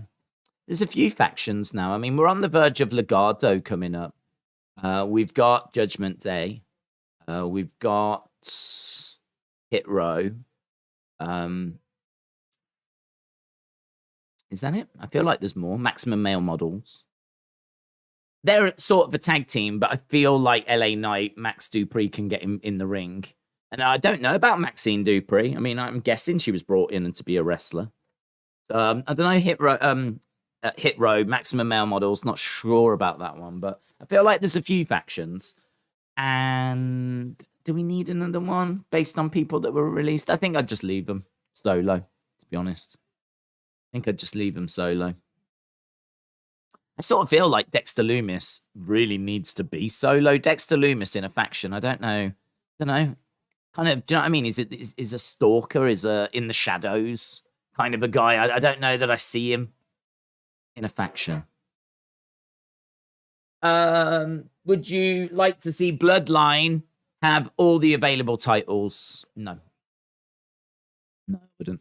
That was something that was brought up the other day about giving like literally everything, putting both belts on Naomi, putting both mid-card belts on, I don't know, Sammy, whatever, Solo as one, Sammy as another or something.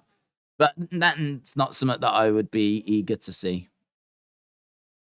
I just think like you're ruining a lot of other people's stories. For example, that means you've got to take it off Gunther. And I think that Gunther should have a really long intercontinental title reign. And, you know, Naomi is not someone that's ever been at the top of the card for very long. She's been at the top, she's been champ, but she's never been there very long. Like, I don't mind her getting back up there and having one of the belts, but do I really want to put both of the belts on her? I mean, that means you've got to get the belt off Liv and Bianca. And there's a lot of women as well competing for those titles. So, no, I can't say I am eager for that. It's a story they could tell. But, I mean, everything would be revolving around the bloodline then. I hope we get Sasha and Naomi tonight, says Cody. Bray and Braun tonight, please, says LG Wrestling. Jeremy said supposedly Solo isn't joining Bloodline. He just has Roman's back. Oh, that's interesting. Jeremy, shout out to you. Joseph, shout out to you. But Richard said, could Solo win the US or IC? Yeah, he could. I'm thinking US. I mean, I really do think that the IC should stay on Gunther for quite a while. I think Gunther is the credible mid-card champ that belt needs. You know, Gunther is someone that's going to be able to go in and have great matches on a regular basis because we've seen him do it on a fairly regular basis. Powerbomb as Angelo Dawkins goes down. We've got a big spot in the corner, big superplex. So Xavier is superplexed. Top moonsault gets caught into a German. It's just like a big multi-man melee at the moment. Otis with a big splash lands on Montez.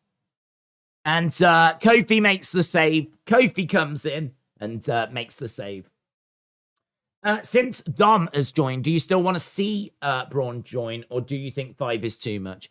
I've always felt 5 is too much for a faction, but there is an asterisk next to that because, as we said earlier, one of them would be a woman.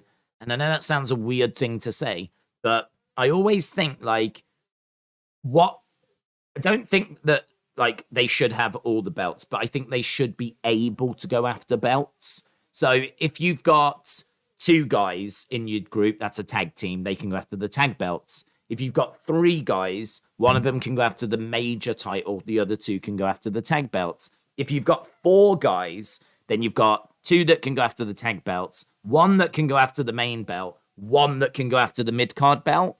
If you've got 5 guys, what's the other guy going for? Like, to me, I mean, I suppose he could go after the other mid-card belt, but that would mean he has to go to the other brand.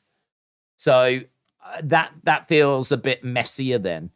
Like, you could do it, I suppose, with this world we live in with 2 brands and, you know, a fair few titles. But it starts to get a bit messy because he's got to go to a different brand to get a title. So what's he going after? What is his focus? It's different if that 5th person is a woman because, boom, there you go. She goes after the women's title. So I think you can get away with 5 as long as 1 is a woman, because then you've got tag team, mid-card, main title, women's title. Lovely. Thank you. And don't tell me that the 5th person's going after the 24/7 because no one gives a flip about that. So, yeah, I've got 5 is my limit. I wouldn't do 5 guys and I wouldn't do 5 girls. 4 is my limit if it's just all the same gender. But if you are going to mixed genders, then I think you can do 4 and 1. But that's my absolute limit. I would not go above that then. I wouldn't be interested in having another 2 girls to go after the women's tag belts. I would just keep it 5. Five's manageable. That's a lot of stories that you've got to tell. That's a lot of things that's going on there.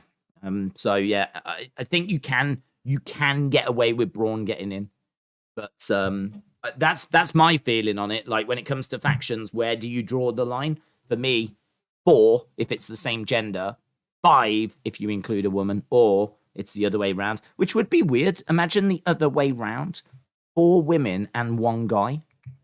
That would be weird. I don't think you could even do that because 1 woman goes after the main belt, 2 go after the tag belts. What does the other woman do?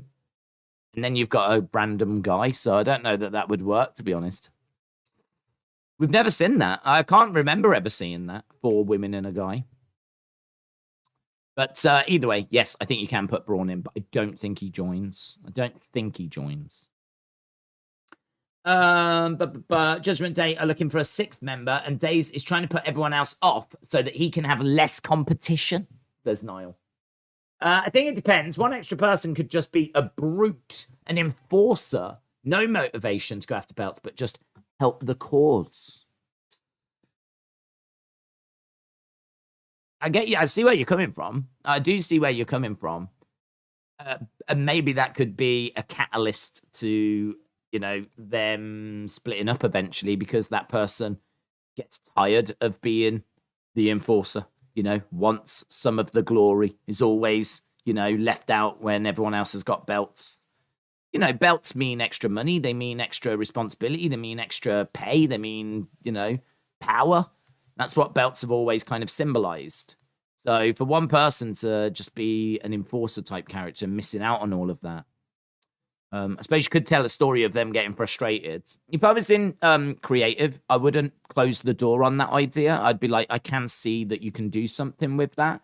But I think as a general rule of thumb, as a general, we're going to set up a faction, how many people are we putting in it? What I said would be the guideline that I would work to. And if you can find ways of just tweaking that and working around it because you think you've got a good idea, I would never not listen to people, if you know what I mean. But my general rule of thumb would be what I said. Gable is got an ankle lock on Montez. Braun is coming out. Braun's coming out now. Braun is on red. Trousers? It's red trouser night! Red trouser night! Braun Strowman's here! Braun Strowman's coming after Chad Gable? Is he joining Alpha Academy? Is he the latest Alpha Academy recruit? Braun Strowman getting over the top rope. Referee jumps out the ring. He's going to shake his hand. Imagine if he joins Alpha Academy. Imagine if he joins Alpha Academy. They're going to embrace. I don't know what's happening. Oh, he goes after him. He lays him out. He's laying everyone out. He hasn't joined Alpha Academy. Braun is here. Braun, he looks great as well. He does look great. I mean, I'm not so sure about the red trousers, but he does look great. Charging over, collides into Otis. He looks like Tyson Fury, man. He's got that Tyson Fury vibe. The crowd going crazy. Big smile on Braun's face. Big smile on Braun's face. Here's a load of security guys. Braun laying him out. So Braun, man, so good. So good. So this match has been interrupted. Boom! Big power bomb to an official. Bow, bow. Bow, bow, bow, bow, bow. He's got a nose ring in. No! He's doing the thingy. Oh, don't do the thingy. At least there's not noises. Did he slip? Did he slip? I don't know if he went underneath Gable's leg or if he slipped. Big shot. I couldn't tell. He seemed. I don't know if Gable went to kick him and he slid underneath, or what happened. To be honest. Nose ring. He's got a nose ring. Jesus. Did you go to Claire's Accessories for that?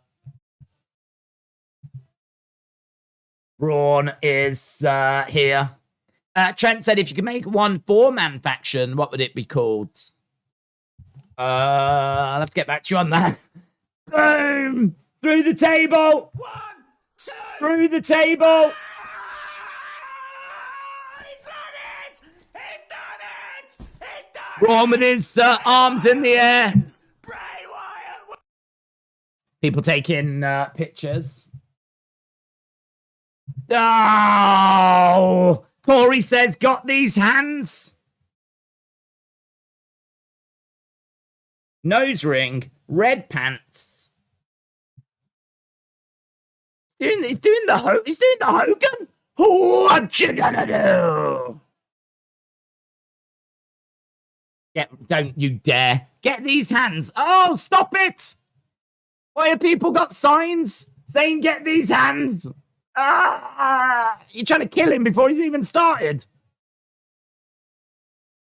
That is not, it was incredible, man. The flipping get these hands thing. This is a monster. Don't need stupid get these hands.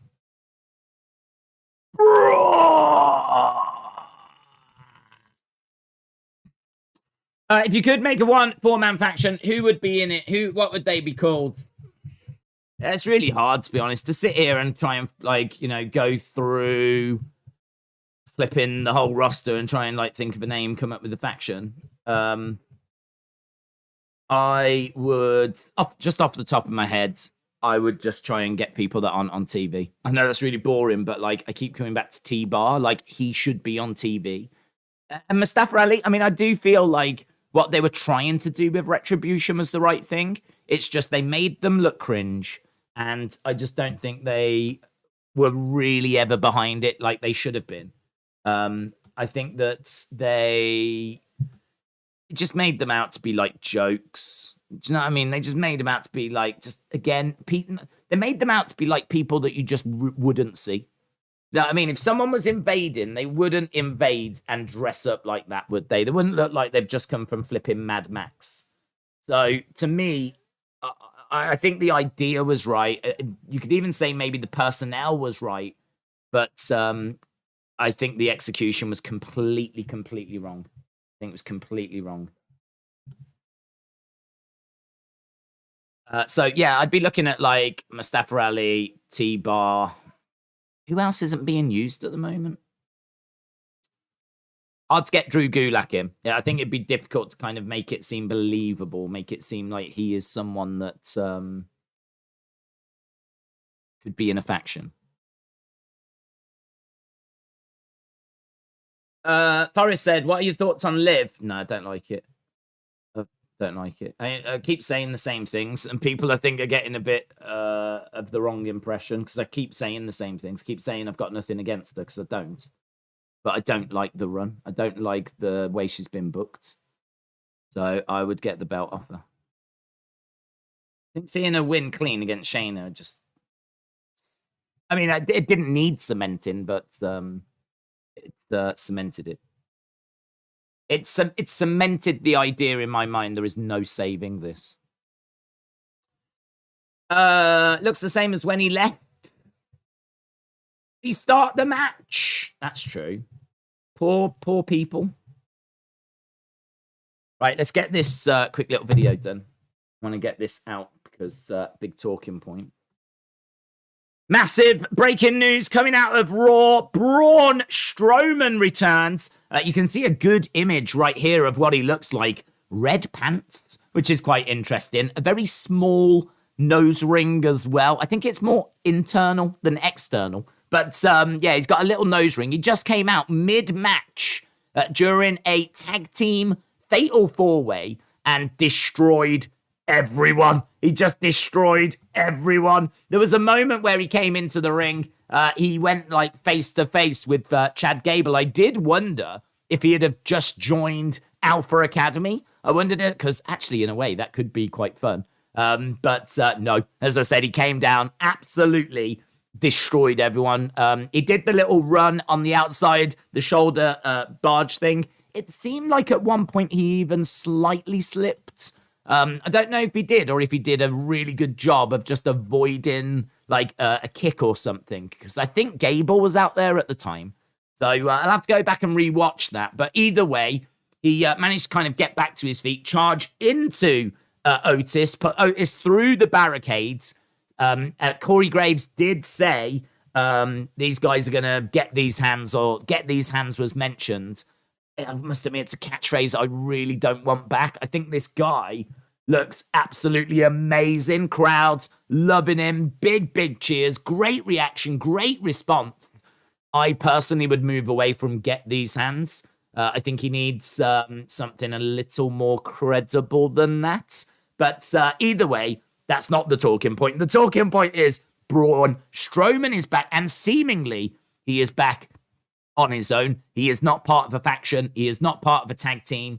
There doesn't appear to be a manager. I'm sure it's still early and we'll find other bits out, but the big news, Braun Strowman is back. The other big news we've got is that the super cute tag team women's champs that we've got are making their way down to the ring. So we've got Aaliyah, we've got Raquel. Pat the bum again!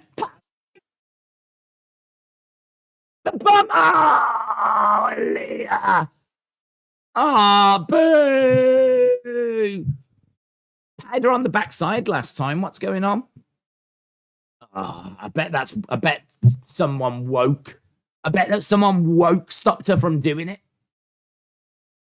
Bet it was the woke brigade that were like, you can't do that on TV. It's too sexy. In all fairness, I get that a lot as well. I get people saying to me, you're too sexy to do these watch-alongs. Too distracting. So I get it. Braun Strowman returns to WWE Raw. Destroys the tag team division. Bow, bow, bow, bow, bow, bow, bow, bow. Nikki ASH making her way down to the ring. Obviously unsuccessful at Worlds Collide. Too many shows this weekend to try and remember what they all are. Worlds collide. Here's Dewdrop. Dewdrop. Dewdrop making her way down. Women's champs in the ring. Dewdrop.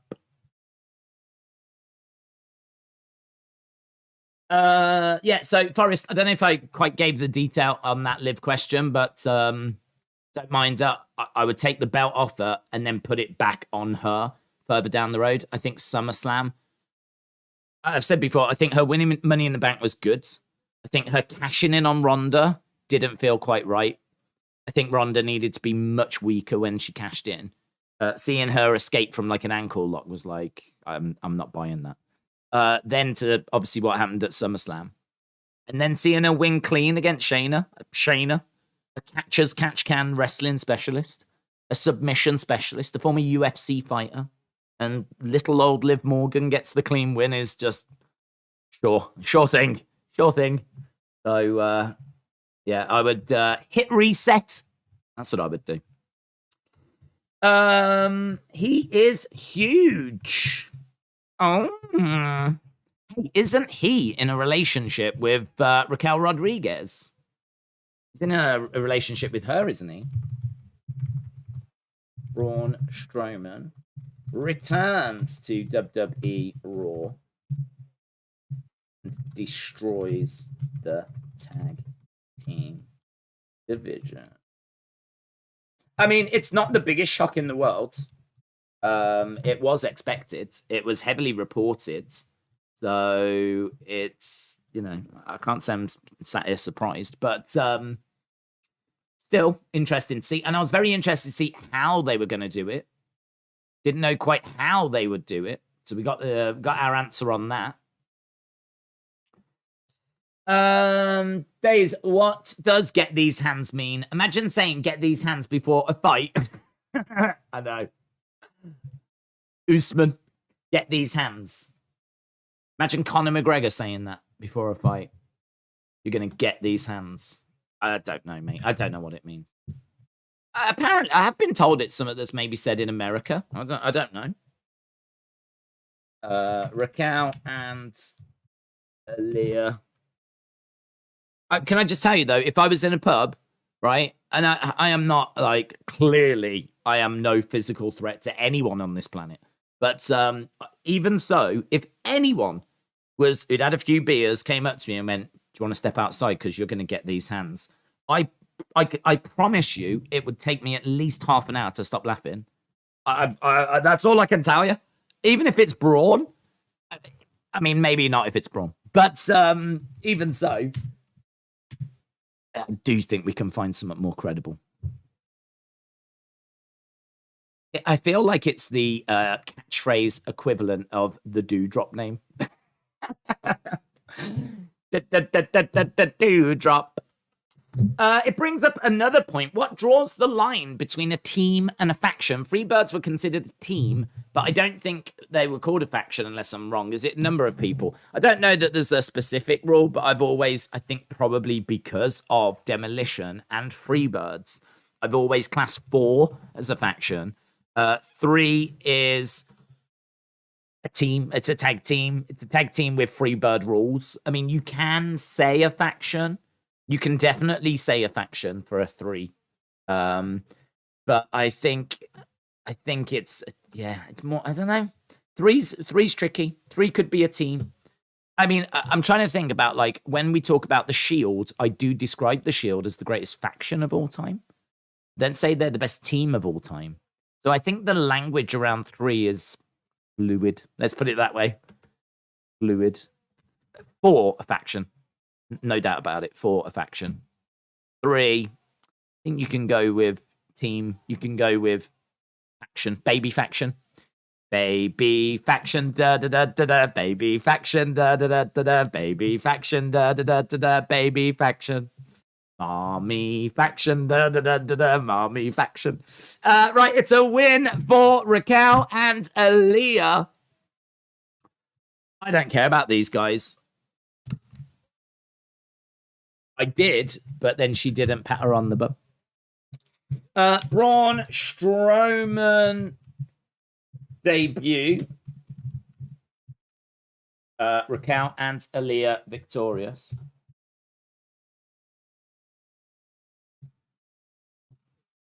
We're backstage with Rey Mysterio.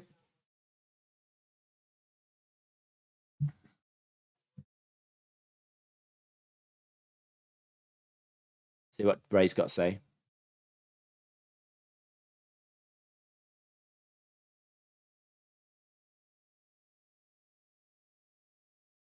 They took out Edge, who's like family to me, and they poisoned my son's mind.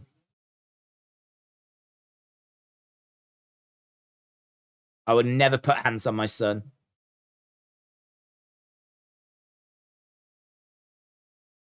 No one deserves their ass handed to them more than the Judgment Day.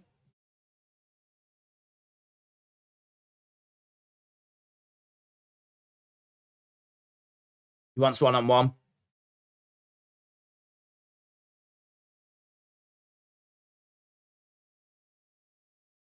So Rey wants a one-on-one match with the Judgment Day. Been a bad few hours, hasn't it, for Doudrop and Nikki ASH. Didn't get to go to Clash. Lost at Worlds Collide.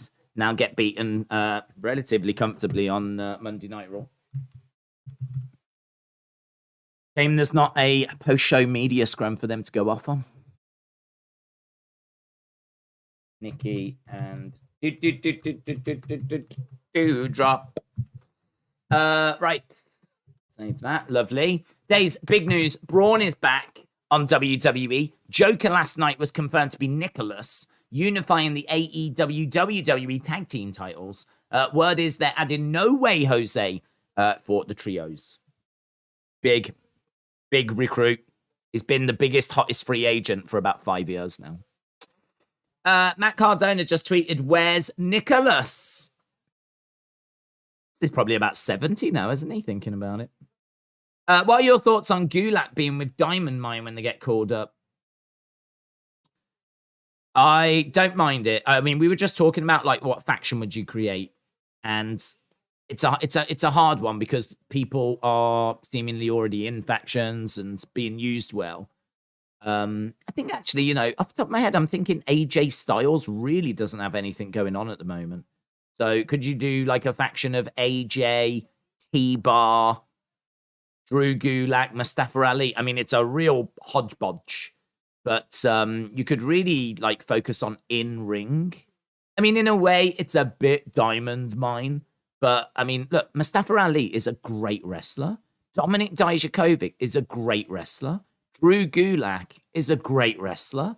AJ Styles might be the best wrestler of this generation. I mean, obviously, he's going to have to battle Danielson for that and Zack Sabre Jr. and whatever, but you get my point. Like, there's potential for a faction like that. The problem is you are going to have to really show a lot of training vignettes. You are going to have to really show them working their way back to credibility. Like Gulak's going to have some matches against jobbers, win them. Then they're going to have to increase and go against, you know, Dolph, some other, like, I don't want to say low-level talents. That's not very nice, but you get my point. There's people in this company that can take L's. R-Truth, yeah? Reggie can take L's. And, you know, because we see them a little more than jobbers, they are steps up from jobbers. So, you know, you could work Gulak back up and get him back to, like, a level of credibility. Because right now, Gulak is absolutely bottom tier, isn't he? I mean, we literally just saw him get tied in the ropes and beaten very quickly by Karrion Kross. So if you was going to be using Gulak in any type of faction, then you're really going to have to, you've got to work on your hands, man. You've got a lot of work. But I know that all of those can work. I mean, Mustafa Ali was fantastic when he was in Cruiserweight Classic. Cedric Alexander as well. There's another name for you. Cedric, Mustafa Ali, AJ Styles, and Dominik Dijakovic. I mean, I don't know, do you put Drew Gulak in that as well?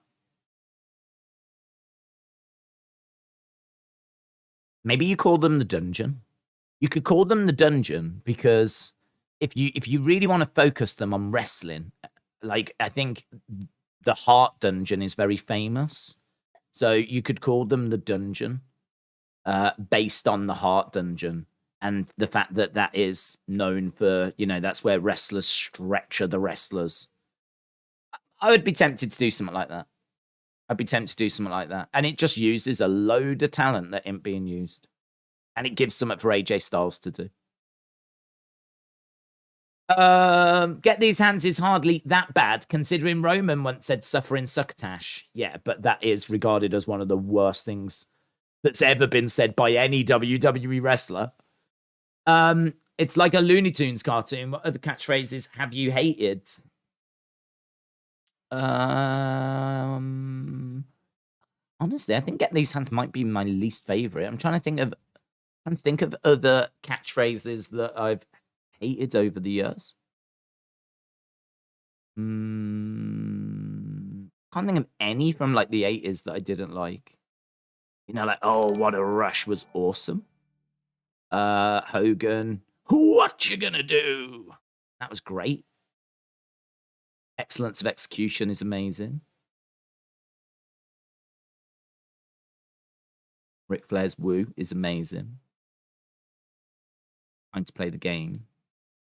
I can't think of any. If anyone was to ever ask me what's your least favorite, I would honestly say get these hands. I would honestly say get these hands. Here's Theory. Sonny said, hello, Days. I hope you are well. I'm good, thank you. I'm good. I am excited for the next 2 hours. We've had a big first hour there. Big first hour. Here is Theory. James said, I just sent you Sean Ross Sapp's tweet. What's it say? I spoke to numerous staff and talent about their thoughts. One said, if they don't get over it and make money with it, none of them have any business talking about who is drawing what houses.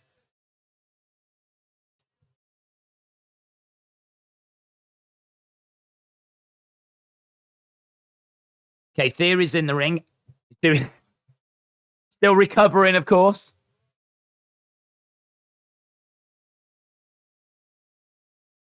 I know things didn't go as planned. Are we going to get Johnny here? Is this going to be a Johnny segment? Johnny and Theory have had a bit of back and forth, haven't they?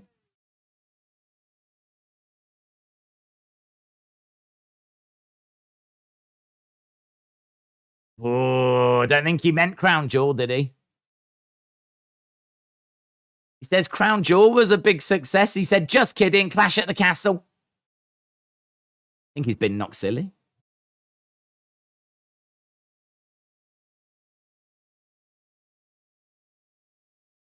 I'm sure all of you wanted to see me fail.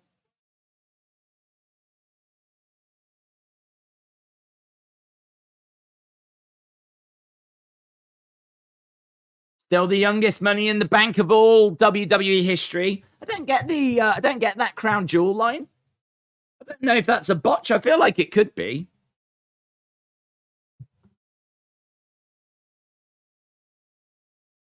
I know you all wanted to see me fail. When I get knocked down, I get back up.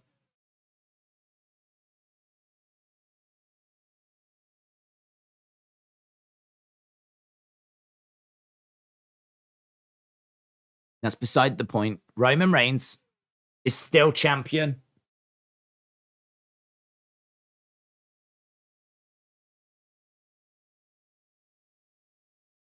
I'm glad Roman is champ. Why is he glad?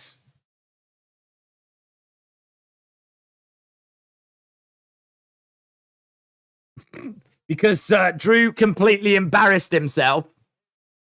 It's got to mention the singing.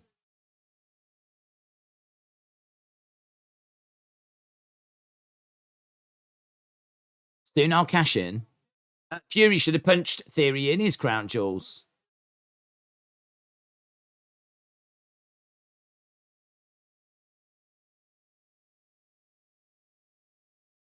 I'll soon end Roman Reigns. He's really upset.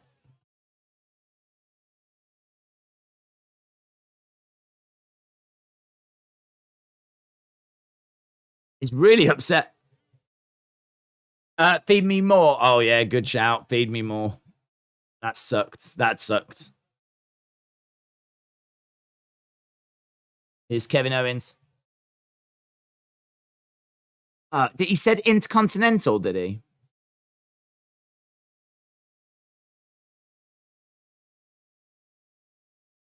Did he say soon I'll cash in this Intercontinental contract? Guessing that he's doing those errors on purpose then. Kevin Owens has come out. Here's Owens. What's wrong with your jaw?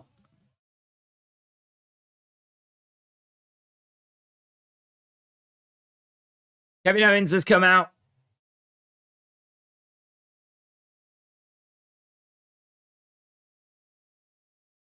Lots of errors in the speech. I'm believing the botches were on purpose. Yeah, I agree.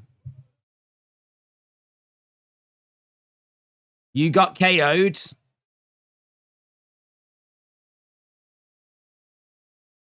I wonder if he messed up the first one and then thought, I'll mess up again to make it seem like I'm messing up on purpose. I don't know.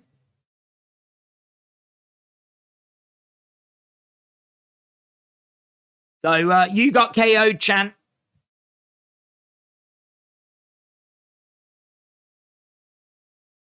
You found your first name again. Yes! I can call you Austin. Hey, Austin.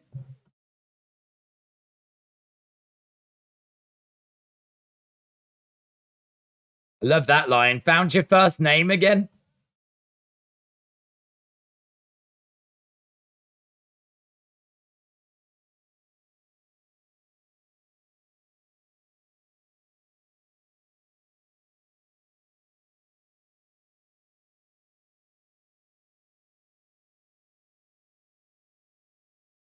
You're complaining about what Tyson Fury did to you.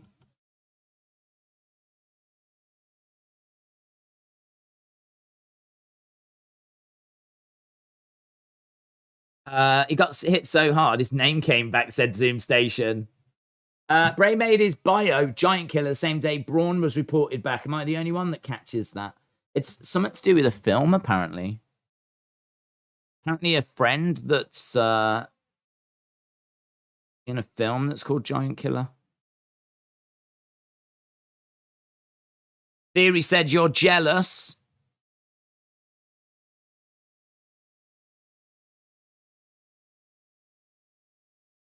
You haven't won one in years. You're the guy that's running around talking about championships, but you've not won one in years.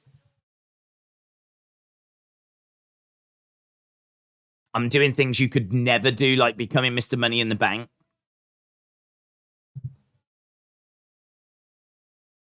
About this? Kevin Owens is the new Mr. Money in the Bank. Confirmed, said Richards.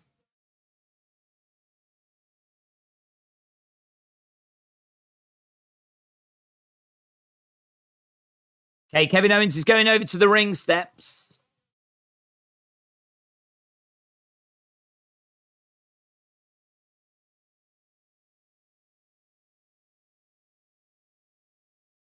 Bray's college football team put out a hype video that had Giant Killer on it. Is that what it was? I saw it was like I thought it was a trailer for a film, but you're saying it's a trailer for a football team.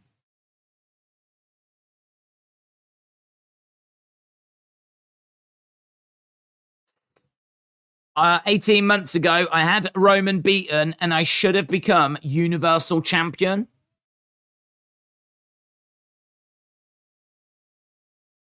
If it wasn't for Jey Uso and Paul Heyman's antics, I would have ended his historic title reign. Okay, so Kevin Owens is in the ring right now.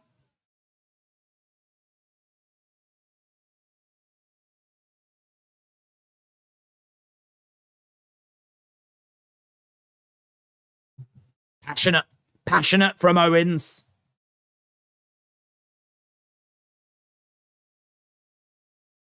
KO keeps interrupting everyone, says Roderick. He was talking about Liz's crown jewels because he was in the UK, says Samuel. You should check out the BT Sports post of Dominik. It's an image I think you'll like.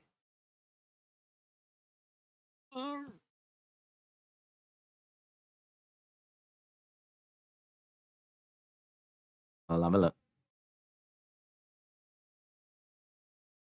I do everything I can to stay relevant. That's why I'm so good. That's why I got here.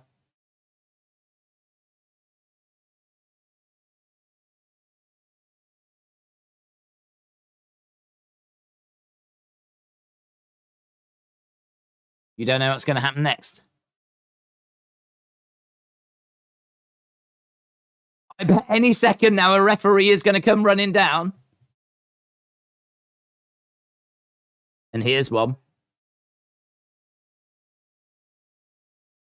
Could have run a little faster.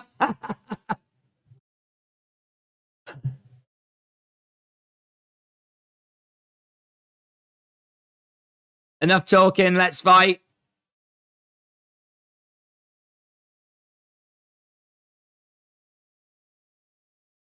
Okay, so, yeah, it looks like we're getting Kevin Owens against Theory.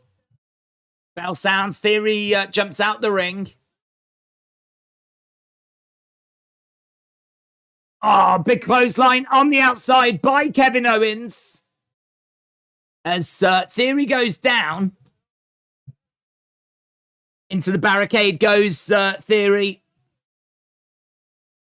Big chop coming in there by Kevin Owens. And I don't know, we're going to a commercial break. It's paused.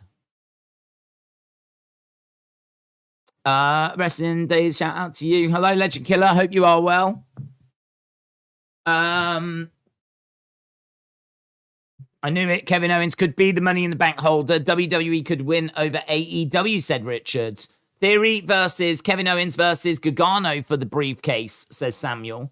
Theory will be another McIntyre failure to start his career, says AR1. Up Sports Media said, I think the best thing the Triple H era so far is that we don't forget past. There's always constant references to prior achievements. Owens with a big splash. From the edge of the ring to the outside. Looks out at the crowd, and I think we go to commercial break. Do we want to see Money in the Bank switch to Kevin Owens? Torn.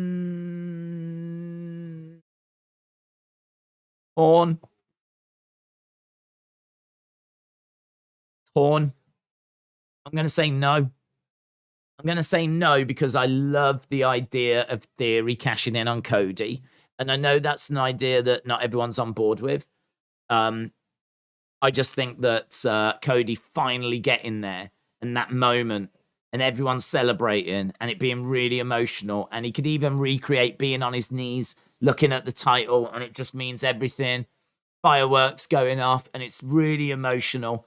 And he's hurt, and he's beaten up, and he gets up, and he's celebrating with the fans. He's looking up to the heavens, tears rolling down his face. And he's like, I did this for you, Dream. And he's got there, and he's at the mountaintop, and then Theory cashes in and takes that moment away from him. Cody will get that moment again, and he will have a run, but it gets taken away from him. The heat on Theory at that point would be nuclear. It would be nuclear. To deny him that would just be... Oh. So, that's what I would do. So, Owens ain't going to do that, is he? He's going to let Cody have that moment. Softy. Miss Clown One said Fury fought at Crown Jewel. That might be why he said it. Jim said, being a Canadian, I would have to say yes. I would rather have Kevin Owens as Mr. Money in the Bank. Tyson said, AJ Styles might get these boys back. Triple H is in talk with Gallows and Anderson. Chronic Effect said Sonic the Hedgehog isn't his full name. In fact, Sega's poster boy is actually Ogilvy Morris Hedgehog. Huh? Ogilvy Morris Hedgehog. What? Are you on about? Sonic? Is that on the front of the box? You're wrong. You're just trying to be popular now. Making things up. Fake news. Fake news. Where's Kojiko? Kojiko's normally got all the good facts. Who's this chronic effect? Brenton said, if you're MJF, do you mention this drama at all? Is that their next show, is it? At all. We've had All Out. Now it's at all. I think you bring it front and center. Take credit for being the glue that held AEW together. Be a bigger jerk. To be perfectly honest, right? This is such an explosive situation. You really do need to be checking. If you're MJF, no is the answer. You don't mention it because this is literally tearing AEW apart. And so you are going to need to speak to the Elite, speak to CM Punk, speak to Tony Khan, figure out what it is you can say. Right now, it is absolute eggshells. Absolute eggshells. You really can't. It's a very explosive situation, isn't it? So for the sake of getting a pop, it's not worth it. It ain't going to make, a witty comment isn't going to make MJF an even bigger star. So my advice to him would be, if it's something that he wants to do, he can get a nice little pop from it, a nice little moment from it, but you're going to have to check with absolutely everyone what you can say and where the lines are. Because this is explosive. Braun should open a seafood restaurant and call it Braun Strowman. To be honest, nice, but I see that more as a dish. Do you know what I mean? I can imagine being in a restaurant and ordering a Braun Strowman. I can see that. Don't know what the restaurant's called. But I can see Braun Strowman being on there. It's good. It's good. Moon Knight said, has Roman come out and addressed the titles yet? No. Apparently he's supposed to address the titles. Well, no, and he's not advertised either. I haven't seen anything to do with Roman on this show, so I don't know if that address is happening on Friday or if he's going to surprise us. Theory 1, 2, shoulder up by Kevin Owens. Matthew said, I'm still shocked to see Braun's return. Tie a bandana around a dog's stomach and it throws it off its center of gravity. Is it? You guys know some pretty wild facts. Pretty. Just seeing Tyson Fury in that crazy moment where he knocked out Theory. It's cool. Pick a team, Spyro and Sonic versus Roman and Chris Jericho. Who would win? Going to be Roman and Jericho, isn't it? But they're saying that Spyro can blow fire, can't he? He's got that ability. What can Sonic do? He can't do anything, can he? Just run. That ain't going to help, is it? I mean, it might tire people out. But I don't think Sonic's bringing much to that tag team. I think Sonic is the Marty Jannetty of that tag team. Theory working on the arm at the moment of Kevin Owens. Owens trying to get back up to his feet. I would like to see Theory cash in. He honestly has big potential as a young star. Or Solo Sikoa turn on the bloodline. Both have got great potential, says Darren. Big forearm strikes by Kevin Owens. I want to see a pop-up powerbomb, said Rivy. Kick by Theory. Big clothesline by KO. And again, I'm wondering why we saw Braun as early as what we did. Are we going to see him again later? Why was he out so early? The outside goes Theory. Do you think Dominik will face Ray? No. Ray wouldn't take the match. He shouldn't take the match. We've done nowhere near enough to make me believe that Ray... I mean, Ray just backstage, he doesn't want his son. He won't face his son. Sent on to the outside as Theory gets his knees up. That was a nice spot. Braun should sell foam fingers at football games. His slogan, get these hands. Get these hands. Get these hands. That's a better way of using his slogan. Have him as a market stall kind of a guy. He could be in the crowd with one of those like trays around his neck with foam fingers on. Get these hands. Get these. Anyone want any hands? $10. $10 for a foam finger. That's a much better use. You're right. You're right. Naka said, do we think we get Sasha Naomi tonight if Damage Control cut a promo?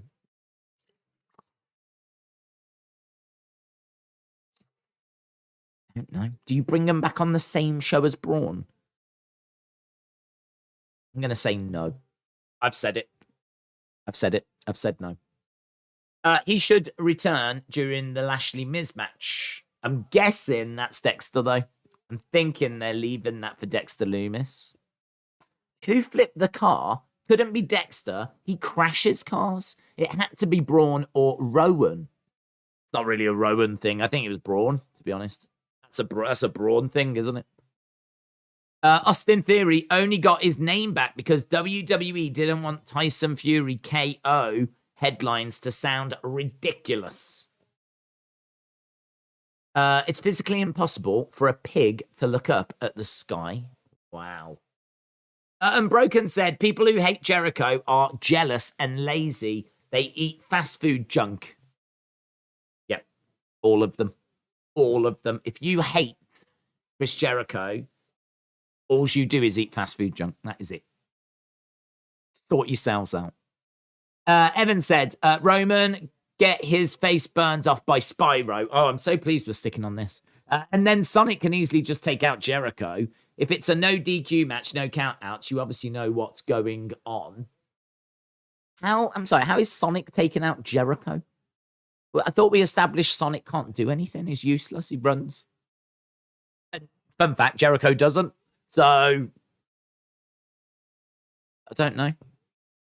I could see Jericho wanting to use some sort of barbed wire on Sonic, and I really don't know. You know, when Sonic is busted open, how badly does he bleed? Do you know what I mean? He might be a gusher. Could come absolutely pouring out of him. And that might take his speed away. So the only advantage he's got might be taken away as well. I do not feel great about the Spyro Sonic team. I'm just telling you. I'm impartial on Jericho. I love some of his work. I hate some of his work. And I'm also the same with fast food, said the cursed one. What, you love some of their work and you hate some of their work?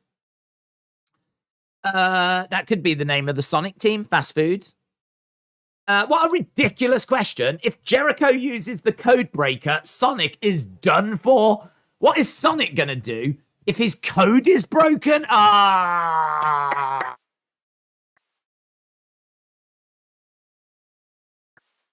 That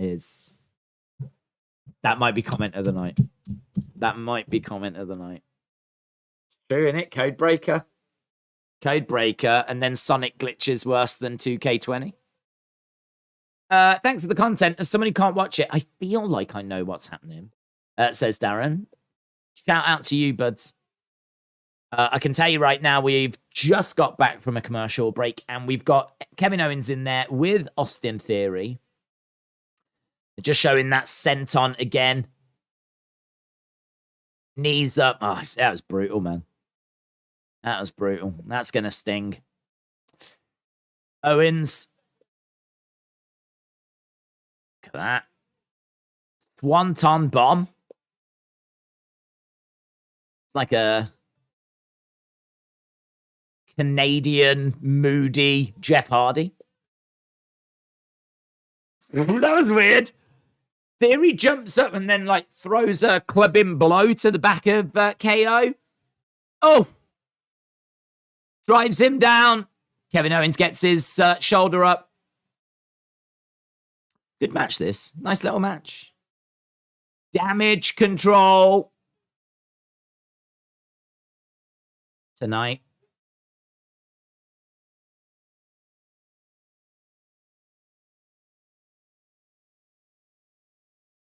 We can make our travel plans, said Corey Graves, because we are going to A-Town Down.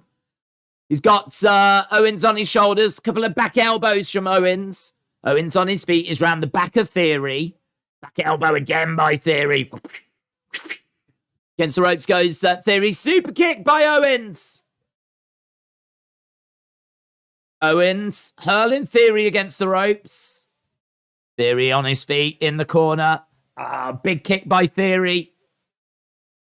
Ooh. Into the ring post goes Owens. Owens comes crashing down. And it hurts inside. Dun, dun, dun, dun. Into the ring steps. That was moody. That was moody.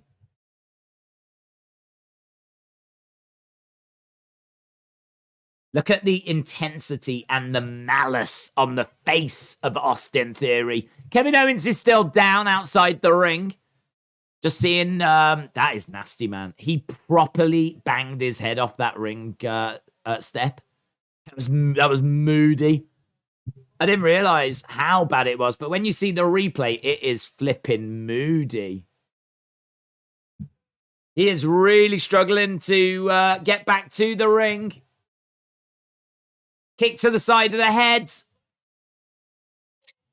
Wow. Oh, this is good by Theory. 1, 2. Shoulder up. Shoulder up.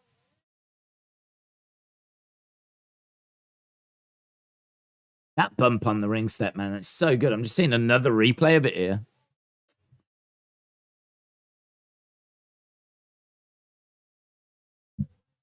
Going over to the ropes. That looked like he really slammed his head. It was nasty, yeah. It was really nasty. Kevin Owens is just not going away. Sonny said Sonic's got electrical powers. Has he? Has he? Has he? If so, Sonic Jericho, Hell in a Cell, does it become electrical Hell in a Cell? I don't know that he does, to be honest. Don't know that he does. Does he have electrical power? I mean, I've never seen the film, so maybe there's some details in the film. I mean, that could be a game changer. What's the main event? Maybe Braun cuts a promo and someone confronts him, like Amos, says Kane. I think it'll be the steel cage match. KO is a stud. He should be in the main event picture, said Rivy. Why not save Braun for Roman's next opponent? Wouldn't that be logical? Would that make the title picture too crowded? I don't think it would make it too crowded, no. I don't think it would make it too crowded. I feel like Braun is someone that could come back and go straight to that main event scene. He was in the main event scene before. Lovely move there by Kevin Owens. From the middle rope. Lovely suplex. And now he grabs Theory, hurls Theory against the ropes, picks him up. Pop-up powerbomb connects. Pop-up powerbomb connects. Now he grabs, he's got Theory, kicks the midsection. Stunner. Theory goes down. 1, 2, 3. Kevin Owens wins. KO beats Theory.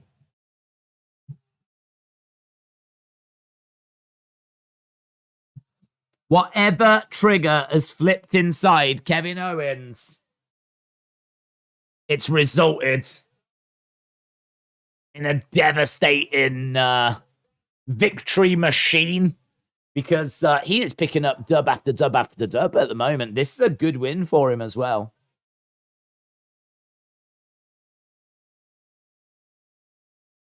Match of the night, said Darcy. Evan said, beyond the endless possibilities that you can fight with Roman are endless, because he's lost every single time I played 2K22, my first time in my modes. Really good match, said excellence of execution. Braun could confront Bobby as his next challenger, says Kane. Let's go. Theory is having a rough time, said Kaysen. KO wins, says LD Cool. It is a victory for Kevin Owens.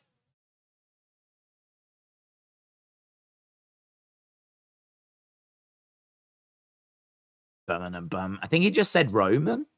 I think he's got his eyes on Roman. Is Kevin Owens the one? Is he the one?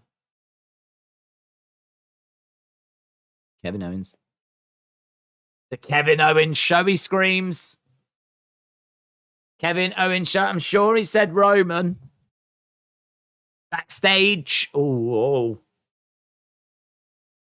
Miz was working out. Sarah snuck up on him because that's what she does. That's who she is. Exactly what this woman does.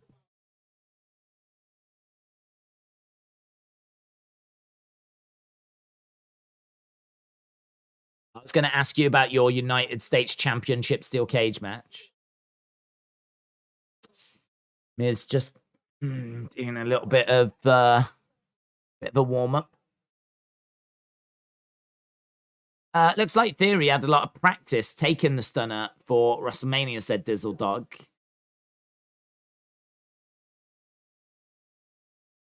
Ciampa got his Tommaso back.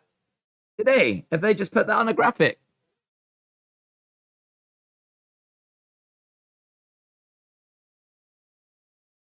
The only two-time champion in the history of this company.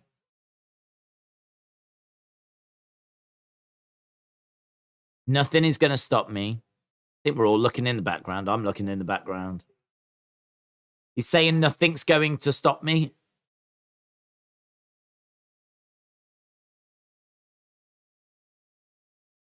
No, nothing there. Neon green doesn't fit Tommaso Ciampa. Red is my favorite color, so those trousers worked for me. Right. That was a little backstage interview thing. Nothing really coming out of that. The Miz crushes mountains with his thumbs. That's a good trick.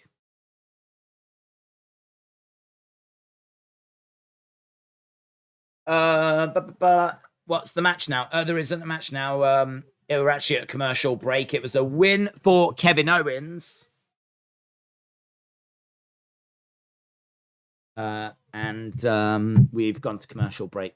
They were just talking to The Miz about the steel cage match, which I think is going to be the main event. I mean, I'm obviously not 100% it's going to be the main event, but I think it's going to be the main event. Halftime scores. Yeah, let's do it. Here we go.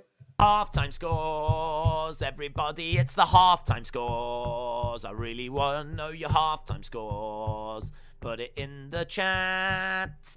Halftime scores, everybody. It's the halftime scores. Are you happy? It's the halftime scores. Are you happy or you sad?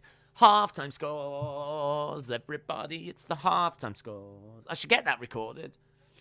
If I got it recorded, I could just press play then. Just sit here like this.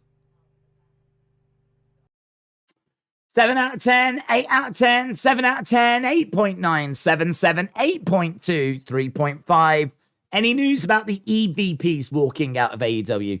No news about them walking out. I mean, there was a fight and they did leave, but I mean, there's been no news today because I don't think they do anything today. I think the next thing they'll be at is TV on Wednesday. So there's been details about that fight, but no more news about like a walkout. 9 said Tarek, 8 said Stony, 9.5 says Dark Shadow. We've got 8, 8, 5, 7, 9, 8, 6, 7, 6, 6 Sonics, 7, 7, 7.5, 7, 8.5, 7, 6.5, nothing special, either than Dom. 7, 7, 7, 7.5, 7.5 flip cars out of 10.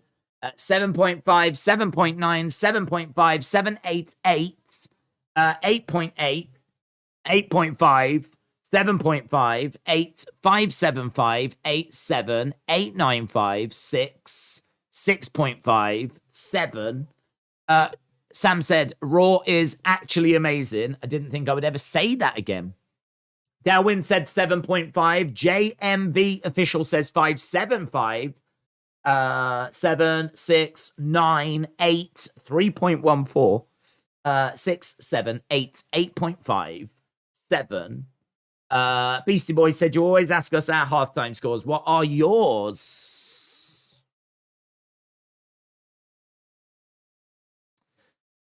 Probably a 7. Probably a 7. I feel like it's a really solid show. We did get Braun. So that definitely helped. I think it was a bit of a shame that we got so much of that tag match and then no result from it. So I feel like that was a bit cheeky. That was a little cheeky, making us watch this tag match that didn't get like a finish. But Dominik being in Judgment Day is really good. Braun coming back is really good. Tag match, I would say, was a bit of a downer because we didn't get like the clean finish to it. Kevin Owens against Theory was really good. But I do agree. I mean, I don't know. You see, the Braun thing was ruined, really. I know you shouldn't really take that into account, but I think we all knew he was coming back. So it doesn't hit the same, does it, when you know someone's coming back? So that's why I'd be around a 7. I think around a 7 feels fair. I think it feels fair. So sets us up nicely for the second part of the show. So yeah, good. Good. I've actually sung that song at work, says Derek. Good for you. In fact, I'm disappointed more people haven't, to be honest. Solo joins the Bloodline to unify the United States title and the Intercontinental title for the Bloodline, and then they have all the men's gold, says Tyson. My cousin is a Fiend fan. I hope he's happy when he returns, says Stick Wrestler. I think he will be happy when he returns. Unpopular opinion, but I think it would be interesting if WWE turned Ray heel, as he's never been one. I would like to see how that would go. What do you think? Oh,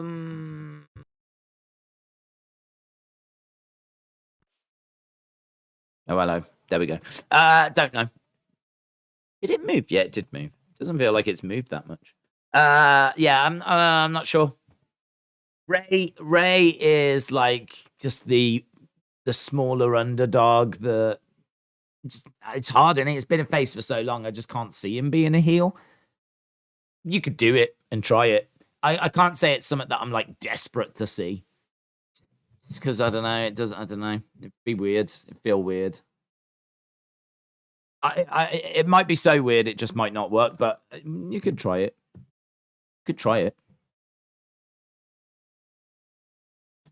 We're just seeing interviews and the sights and sounds of Clash at the Castle. Better WWE career, Kevin Owens or Sammy? I think it would be Owens, but I don't know how they fared in NXT. Did Zayn outdo Owens? No, I would say Owens probably just outdid Zayn. I mean, Zayn was there, I think, just before Owens. So Zayn actually had a nice little run without Owens around and did get to the title. But I feel like when he got to the title, it was a massive moment. It was really hard for him to get there, and he does finally get there, and it's this big moment of Sammy's done it. Whereas Owens just got to the title and seemed a lot more natural. Everything, like Owens being in main events and Owens being a guy in the main event scene, it's very natural. It feels very comfortable to Owens. Whereas with Sammy, it's always a battle for him to be in and around like the main events. And on the main roster, we just don't see Sammy in main events. I mean, you know, it's Kevin Owens that went up against Stone Cold. It's Kevin Owens that's won the Universal title. It's, you know, Kevin Owens that's been the guy in the main events, like against Roman at Royal Rumble. We just don't see Sammy in those positions. So, yeah, I would have to agree. I enjoy them both, but I would have to agree. Again, just seeing more sights and sounds from WWE Clash at the Castle. Do you think Ray joins Judgment Day? I don't think so. I think they're going to keep Ray face. I think they're keeping Ray face. I think that'd be too many legends. I mean, you've already got Finn. I mean, is he a legend? Yeah, maybe. But you've got Finn. You've got I suppose like Damian, Rhea, Dominik. Could you get away with adding another legend? I mean, I kind of class Finn as a legend. Don't know. He's on that cusp, really. He's only had 24 hours with the Universal, but I think everything he did with the Demon character was so, and like, you know, his Mattel figures, that look was so exciting. People used to really love it when the Demon would come. And I think his run in NXT is one of the best ever NXT stars. So in my eyes, he's a legend. But it's debatable. He's kind of on that cusp. I think undeniably he's Hall of Fame worthy. I think Finn Balor goes in the Hall of Fame. So I don't know. Do you put Ray in there as well? Might be a bit too many legends. Are you going to release the second verse? I might allow the community to come up with the second verse. It wouldn't just be Sonic. It would be Knuckles, Tails, and Shadow, says Triple H. I love that Triple H has stepped away from Raw just to add to the Sonic conversation. Days, WWE just posted on Twitter, damage control promo on tonight's show. That's unusual. Could something happen? Well, something could happen, yes, but they have just announced that it is next. But if you're saying that's something they don't tend to do, advertise it in advance, then oh, look, Nikki and Doudrop. Oh, Nikki walking off in the background. Wow, I'm so glad I've got this second screen. Nikki and Doudrop were arguing in the background. And Nikki actually threw her, I don't know if it was like a belt or something, at Doudrop and stormed off. So Nikki and Doudrop trouble in the background of damage control. The Miz still doesn't want to talk about it, says Knight Rider. Adam said Nikki Doudrop arguing in the background again. It looks like Nikki has had it. She has had it. Trent said it was her mask. She threw her mask. In all fairness, I mean, it's good because, as we said, they weren't at Clash. They were at Worlds Collide. That didn't go well. They lose again tonight. So, yeah, interesting. Junior said without the mask, she's just a regular person. ASH, I was thinking Bella.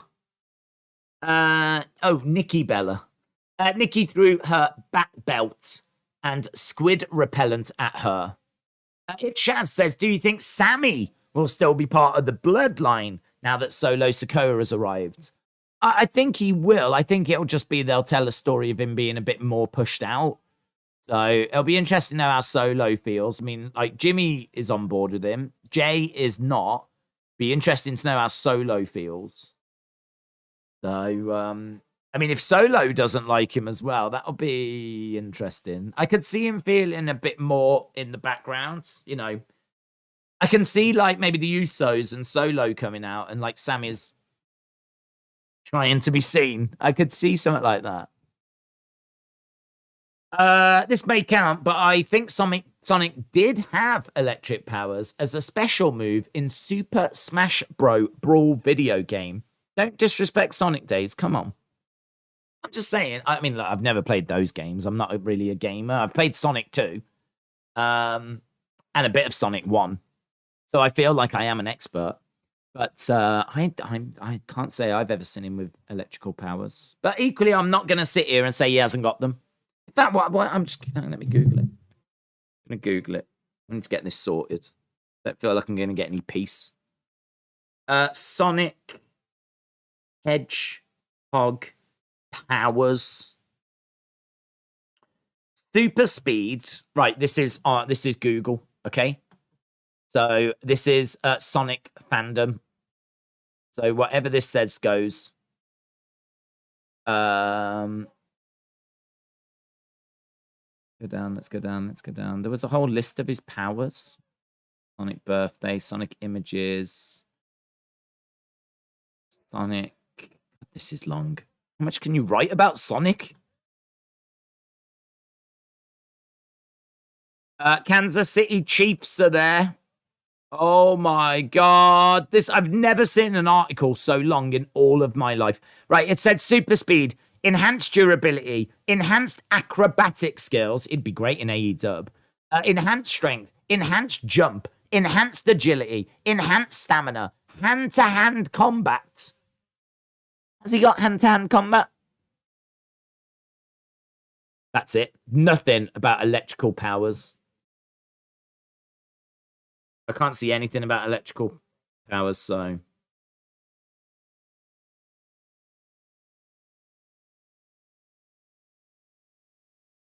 Oh, hang on. Avatar. Oh, I can't. It's ridiculous. It's one of the longest. It's longer than the flipping War and Peace. So you could knock Sonic out with a static cling sheet. You could knock Sonic out with a good gust of wind, by the sounds of it.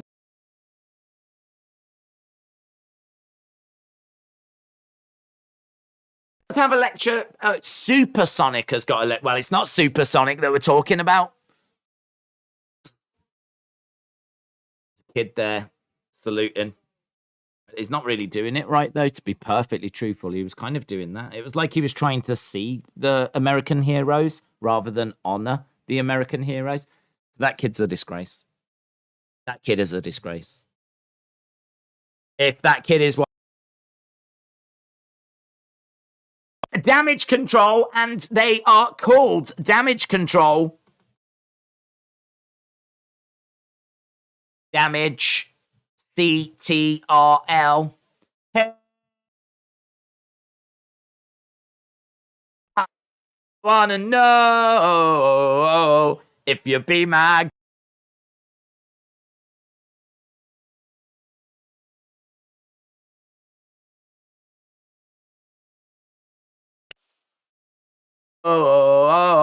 if you be my girl. They're not singing it. Why aren't they singing it?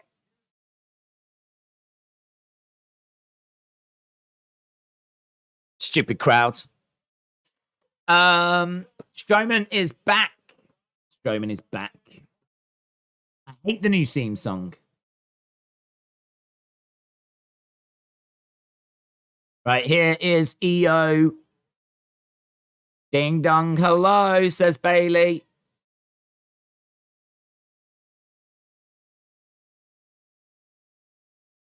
I mean, look, someone's coming out, but I feel like it's probably Bianca, Skirt, and Alexa. Thank you. Thank you.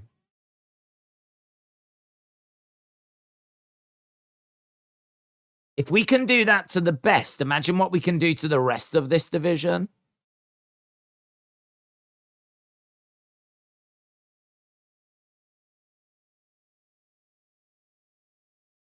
Next week.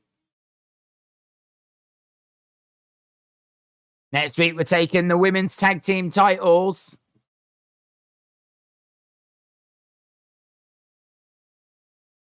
Newsflash, I wasn't legal last week.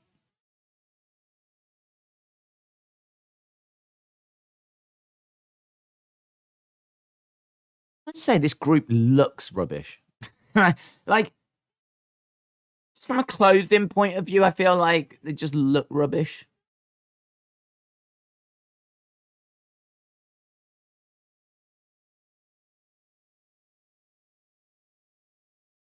I'm going to beat Bianca Belair, says Bayley.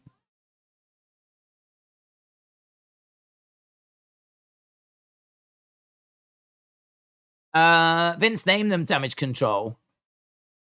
Here's Belair. So they would be what you see when you search WWE Damage Control scandal. Is that true? Do you reckon that's true? Do you reckon that's true? Because Damage Control is a real weird name. Should have called them WWE Vince Scandal. Oh, look, here's Bayley, Iyo, and Dakota, WWE Vince Scandal.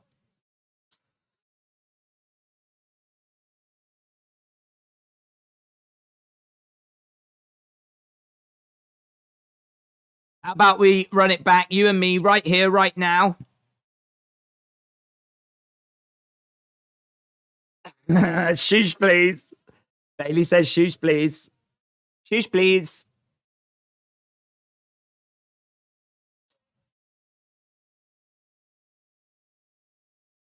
All I want to do is celebrate that I beat you.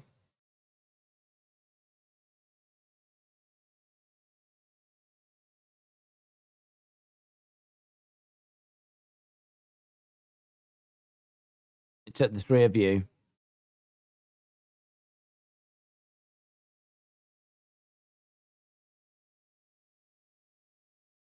If that's what it takes to make it feel like you're in control, then okay.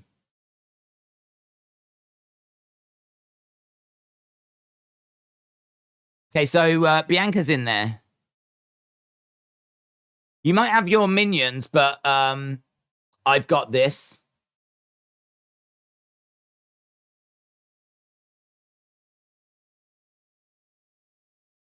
Okay, so Bianca's in the ring at the moment.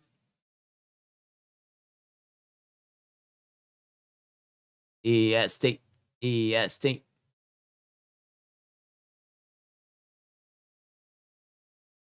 You're in control of nothing.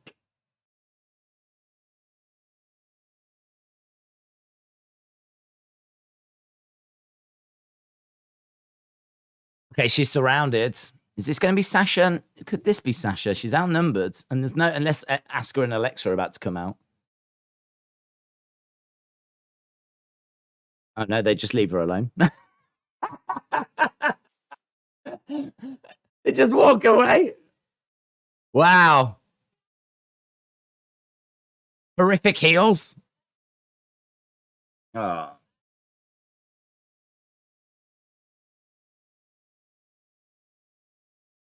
You're still the same old Bianca. I don't understand. They had her surrounded.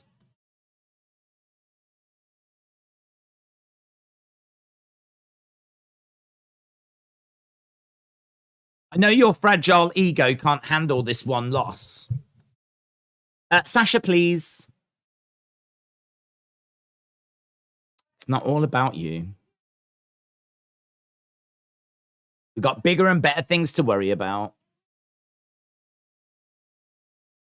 So, talking about women, the women's tag titles next week.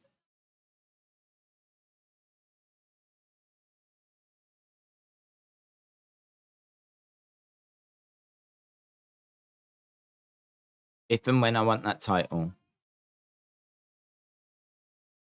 I will get it one way or another. She pushes forward Iyo and she pushes forward Dakota. So making it very clear, if I want that belt, I will get it.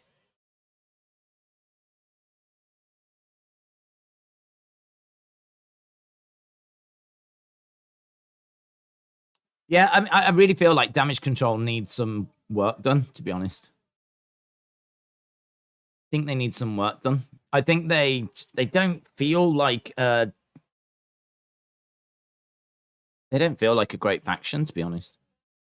I don't know what I would do to them. I don't know if they need to be in better looking gear. It looks like something they would just wear on their flipping days off. Yeah, I'll act like Naomi and Sasha could come back as solos.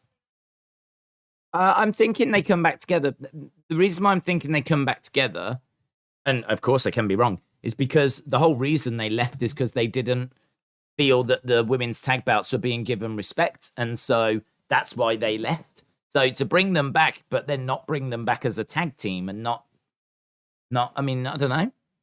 That'd be a bit strange. We want these tag titles to be treated better. And so they leave. And then when you bring them back, they're not even in the tag division. And that's why I'm thinking they do come back together. But they could, I mean, look, they could bring them back separate.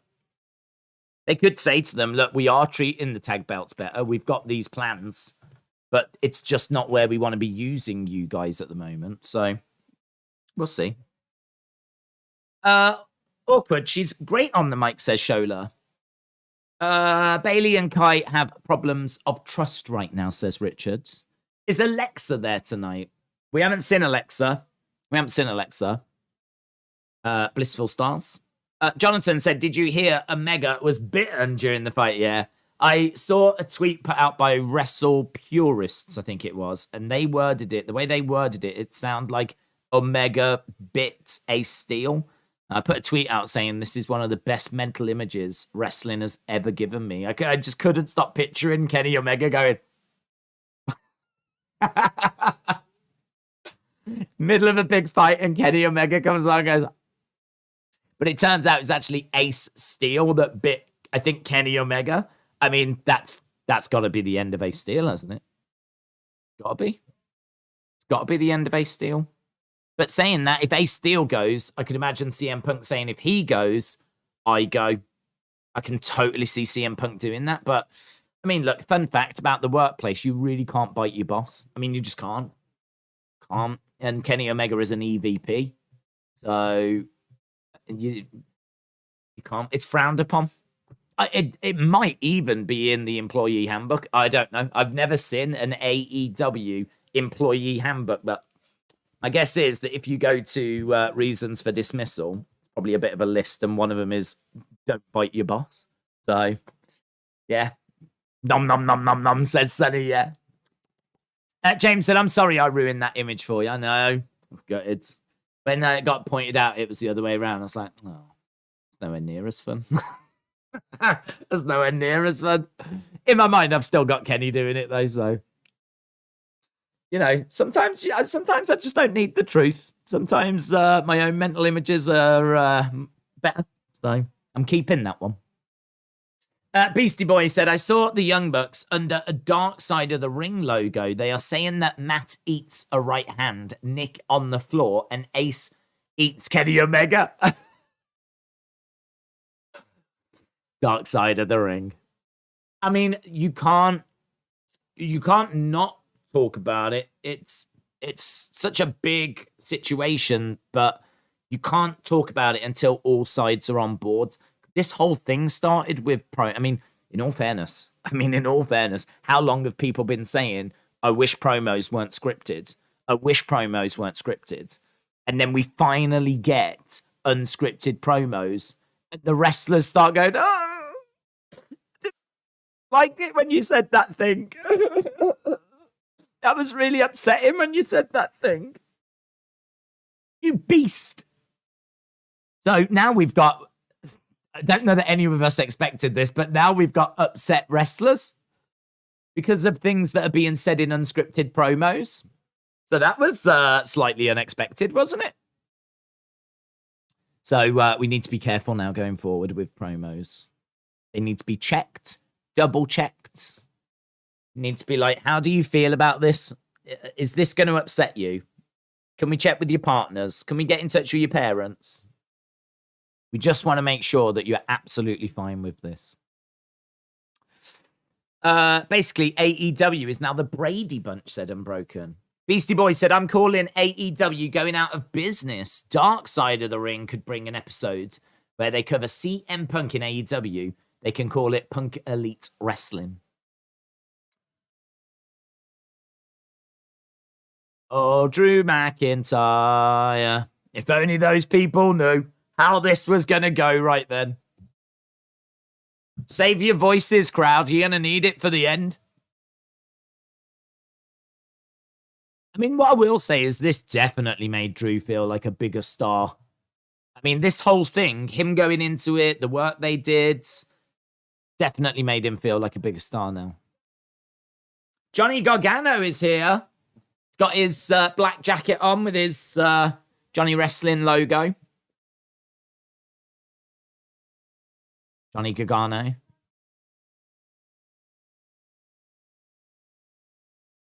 I've been swimming with sharks my whole life.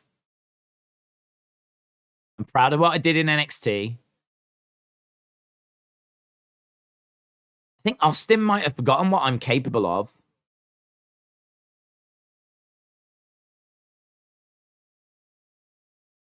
Here's Austin.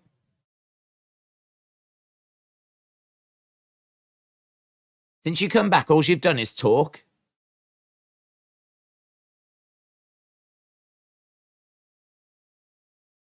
You're right. You did it. You've been waiting to hear that. Next week.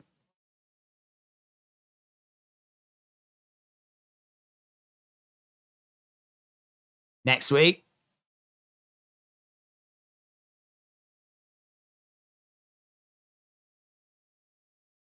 I think the Sharks got him. So Johnny returns next week, but he didn't say who the opponent is. In all fairness, it's going to take him a little bit of time to get the ring rust off. He said 9 months. He's been away for 9 months. Put him in a match already. Tonight we've got Lashley Miz. We are approaching the final hour now. We are approaching the final hour. What we got now?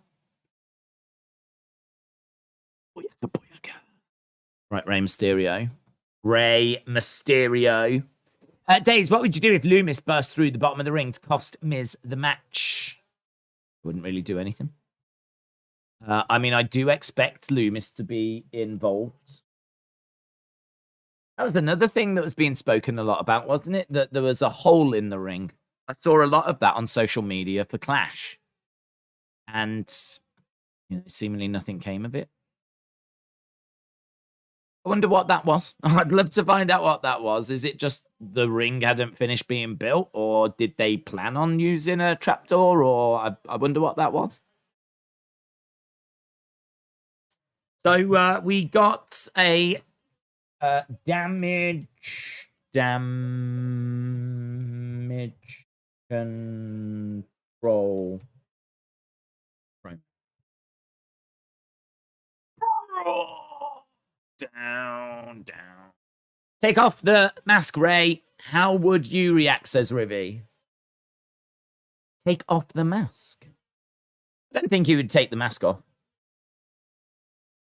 The Almighty is going to destroy the Miz, says Stoney. If he feels like he needs time before his first match back, it's better he takes it, because before you feel ready usually leads to injury. Yeah, I agree, Trini. I mean, I say there's no rush, but people are desperate to see him getting started, you know? Days and Doudrop would be a great tag team. Yeah, I've actually been planting those seeds in Doudrop's head. So this is why they're not quite on the same page. She is thinking about me. Me and Doudrop. Remember, Judgment Day is barred from ringside, said Richards. Who is his opponent? Did it ever get announced who he's actually facing? I know he wanted even Damian or Finn. It's Damian. Damian Priest against Rey Mysterio. Damian and his opponent. Representing the Judgment Day, Damian Priest. Sonny said, apparently in Canada, there's a serial killer on the loose in Alberta, Saskatchewan area, making its way over here. There's been mysterious dead bodies in London, Ontario. Fun times. Ray looks like a chicken. Nice. I didn't know you were planting seeds in Doudrop. We all dream of it, Gary. But a few of us take the opportunities when they arise. Richard said, Ray must overcome Priest to end him and beat him 3 times. Then Priest is out. Damian Priest said, Ledger Killer. He is not a real priest, says Miss Clown One. Whoa. He looks good. He's looking quite jacked. Obviously, he's looking big. I mean, he does have a great look. Ray, getting ready. Corey Graves makes a good point there. He said, Rey Mysterio's heart is not in this fight. His heart is with his son, Dominik. And big strikes coming in by Rey Mysterio. Rey is a terrible person. If he was a good father, he would beat respect into Dominik. Violence is always the answer, says Jamie. Dave said, what's happened so far? All of the results are scrolling along the bottom. But to be honest, the main major talking point is that Braun Strowman is back. I would say that was the main major talking point. Strowman returns. And it was pretty good. It was pretty good. I mean, he came in during the tag match, which was a little strange. Maybe not where some of us were expecting him. I certainly wasn't expecting him come out during a tag match. I think a lot of us thought, will he join? Will he join the Judgment Day? That was certainly being floated around, but yeah, I don't know if we see him again. He came out nice and early. I mean, I don't know if that's because they know that it was already spoiled and it had already leaked. So there's no point like saving it as the big surprise at the end. I'm not sure. Yeah, he did come out kind of strangely early. But I'd say that's probably the biggest thing we've had so far. Damian Priest is in control.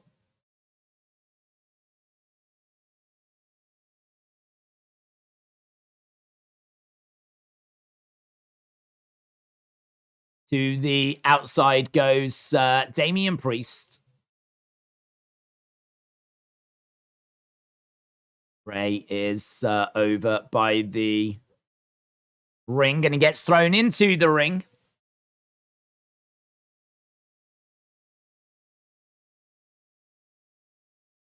Dominik and Ripley are going to be the new Eddie and Chyna. I bet Triple H just told Braun, go out there and raise hell, says L and Twins. Jake said, social media like Sean Ross Sapp ringside news ruin wrestling. There's no surprises anymore. I don't understand why people follow people like that. Well, people like to be in the know. They love the rumors. I mean, to be honest, it's sort of the same with Man United. Like, I love hearing who Man United are linked with, and it does ruin that as well. You know, you hear like who they're linked with. They're linked with a million people. There's loads of fake news out there. Pretty much Man United get linked to every football player in the world. So, you know, but I still, once we finished, at some point, I will read the latest rumors on what's happening with Man United and who they're linked with. And then when we end up getting someone and they're signed, it does not hit like the same because I've heard about it months in advance. You know, it'd be so much better if this player just emerged out of nowhere. So it's kind of all industries, really. I should imagine it's the same with all sports teams. But it is true, you know, wrestling was better when you didn't know. And there weren't no spoilers. A bit like reading spoilers for your favourite TV show, isn't it, really? But there's enough people out there that, you know, want that information, want to be in the know, want all the latest gossip, the latest news. Ray is going through the ropes, drop kick. Down goes Damian Priest. Dave, did you hear Tony on the medium scrum saying he didn't like WWE flooding the marketplace for Labor Day weekend? Feels it's a result of competitions. Their pay-per-view buys won't hit a new record. Did you? He said quite a lot about that, didn't he? He said that it was a crowded marketplace this weekend, and he didn't think it was a coincidence. And he says that he's not just going to sit back and take it. So he was very much saying they flooded this weekend on purpose. And he's not just going to sit back and take that. And he said as well, like, he's got a lot more money than them. And he said he's got, like, this must be what Jim Crockett felt like. Because Jim Crockett Promotions, which ended up turning into WCW, that was also putting on shows, but what WWE did was they would put on shows the same time, so viewers had to choose, and obviously that massively hurt Jim Crockett's numbers, and as a result, you know, ended up selling to Ted Turner, and that became WCW. So he was saying, but I've got a lot more money than Jim Crockett, and I will not be bullied. Like, he was fired up. He got really angry. As he was talking, he was getting really angry. So, yeah, he was going off on WWE a bit. I mean, he's got problems everywhere, man. He's got problems everywhere. His locker room is falling apart. WWE is seemingly putting a bit more pressure on. And honestly, you get the impression that he could crack. He could crack. He clearly wears his emotion, his heart on his sleeve a little bit more than, say, a Vince McMahon. A bit more than I would imagine a Nick Khan. I can't imagine those guys being as emotional as what like Tony tends to be. I think Tony's a bit more, don't know, he's got like a bit more of his human side, if you will, that he likes to like show. And I don't know, maybe he is just a genuine nice guy, because I don't think Vince is. But maybe he is just a genuine nice guy, and I don't know, there's every chance that it could get to him. The pressure could get to him. So, I don't know. Listen, if I'm WWE, Tony has just come out and said, we're not going to be number one because of something WWE did. We're not going to beat our record because of what they did. And I think what they did on purpose. All that's doing is making me think, oh, well, that worked. Thanks. So that worked. So we'll do more of that then. So when's their next one? Full Gear. Okay, let's get an NXT show. Let's get... how about we do a Raw pay-per-view? We'll do a SmackDown pay-per-view, and we'll do an NXT all on that weekend. We could do one on Saturday, one on Sunday, and we can squeeze in NXT. Because all he's done is confirmed it, isn't it? It's all he's done is confirmed that WWE... He might as well have come out and said WWE really hurt us this weekend. He might as well have come out and said that. Can you check Sean Ross Sapp, please? Please. Yeah, I can. What's he saying? What's old Sean Ross Sappy saying? Sean Ross Sapp. Sap attack. Let's get a sap attack. 12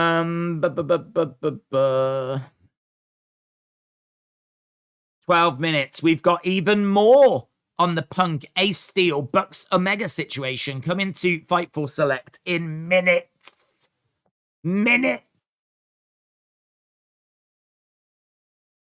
More information on the way in minutes. That was a few minutes ago, so we can take a look at that right now. We are underway still with Damian Priest and Rey Mysterio. The rest of Judgment Day have come down to the ring. There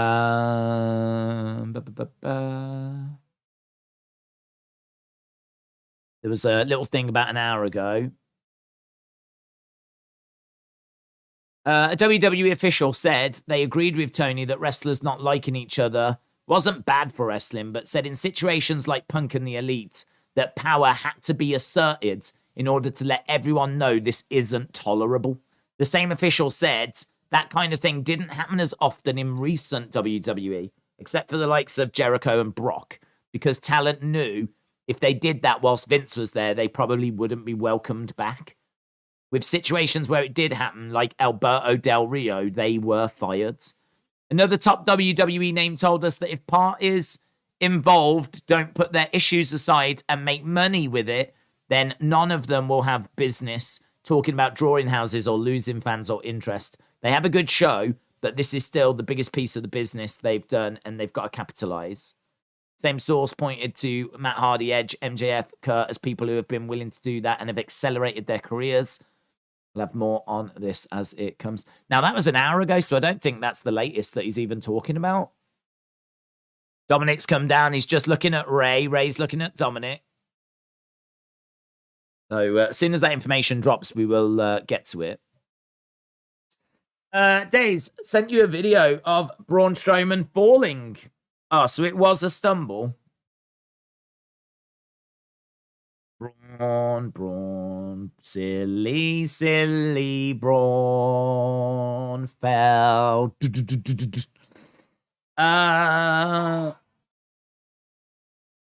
He rescued it quite well. In all fairness, I'm going to show you the clip. All right, this is by someone at ringside. So there he is. Look, you can't quite see. He does actually seemingly duck underneath a kick. Just as he goes down, there seems to be a kick from Gable. Or something from Gable. Yeah, I mean, something happens. The camera doesn't quite get it, does it? I think he does slip. Still puts Otis through the thing, though. Pretty cool, isn't it? Little bit of a slip. Recovers. Bang. Look, it's a botch. I'm going to put it down as a botch, but I Thought he rescued it quite well. Ray stepping to the outside. Tony wanted to fight WWE. Now he's getting it and crying about it. What a princess. Oh, what a princess. Where's this article? They said minutes. Dare they? All right, Damien is going up. No, didn't yet. When you look back at last year, so much buzz coming up all out. Big debuts, Fallout show for Dynamite did 1.3. Did WWE catch wind and think, let's try water down their buzz? I don't think so. I don't think... I think, like, WWE were just doing what they were doing.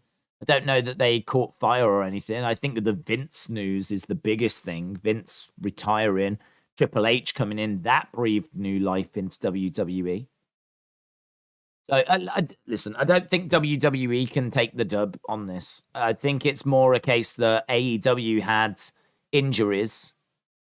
And I think it's a case that they've got all this internal fighting. And I think that it's just a build-up of those things. And then, of course, Vince retiring. But I don't think you can really praise WWE for what Vince did, which resulted in being forced into retirement. WWE just needs to focus on themselves. It's the best thing you can do. You don't worry about anything else. You focus on yourself. It's irrelevant what other people are doing, really, if your product is not right. And since Triple H has come in, the product has greatly improved. Rey Mysterio up on the shoulders of Damian Priest is parading him around. Nice reversal by Rey. He's got Damian Priest in a 619 position. Dominik stops him. Dominik jumps up, prevents the 619. Now Rhea Ripley's getting in. Referee telling Ripley to get out. Massive clothesline by Damian Priest. Rey is just outnumbered here.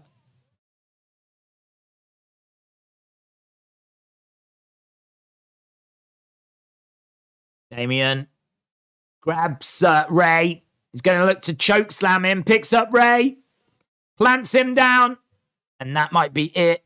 2, 3. And Priest beats Rey. Damian Priest beats Rey. There's a little smile on the face. Smug smile of satisfaction on the face of Dominik.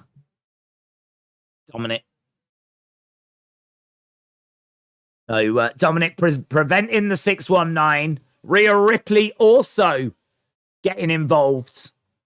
And Rey Mysterio getting caught with a monstrous clothesline. Monstrous choke slam. And the pin. Right, we are still waiting for this article. They said minutes. Minutes. Oh, it's here. Oh, wow, it's long. That's what she said.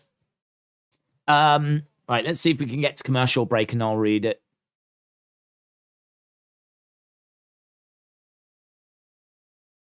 Oh, hello.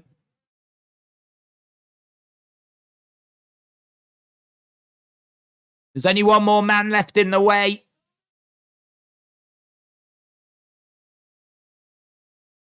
Dominik's going to send you back into retirement. What Poppy wants, Poppy gets.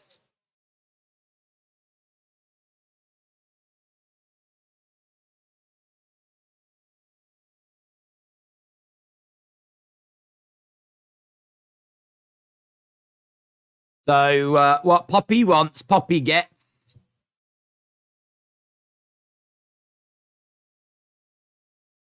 So, Rhea says, Dom to go 1-on-1 with Edge next week.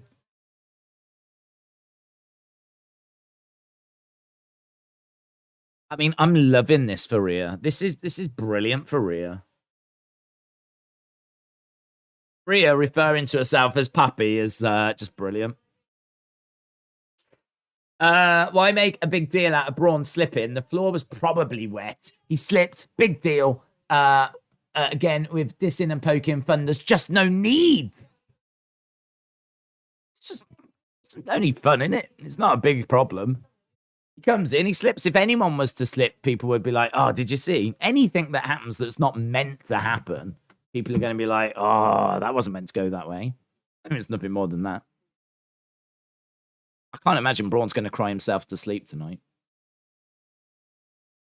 And if he is, Braun, keep your chin up, mate, yeah? Keep your chin up. Don't you let them get you down.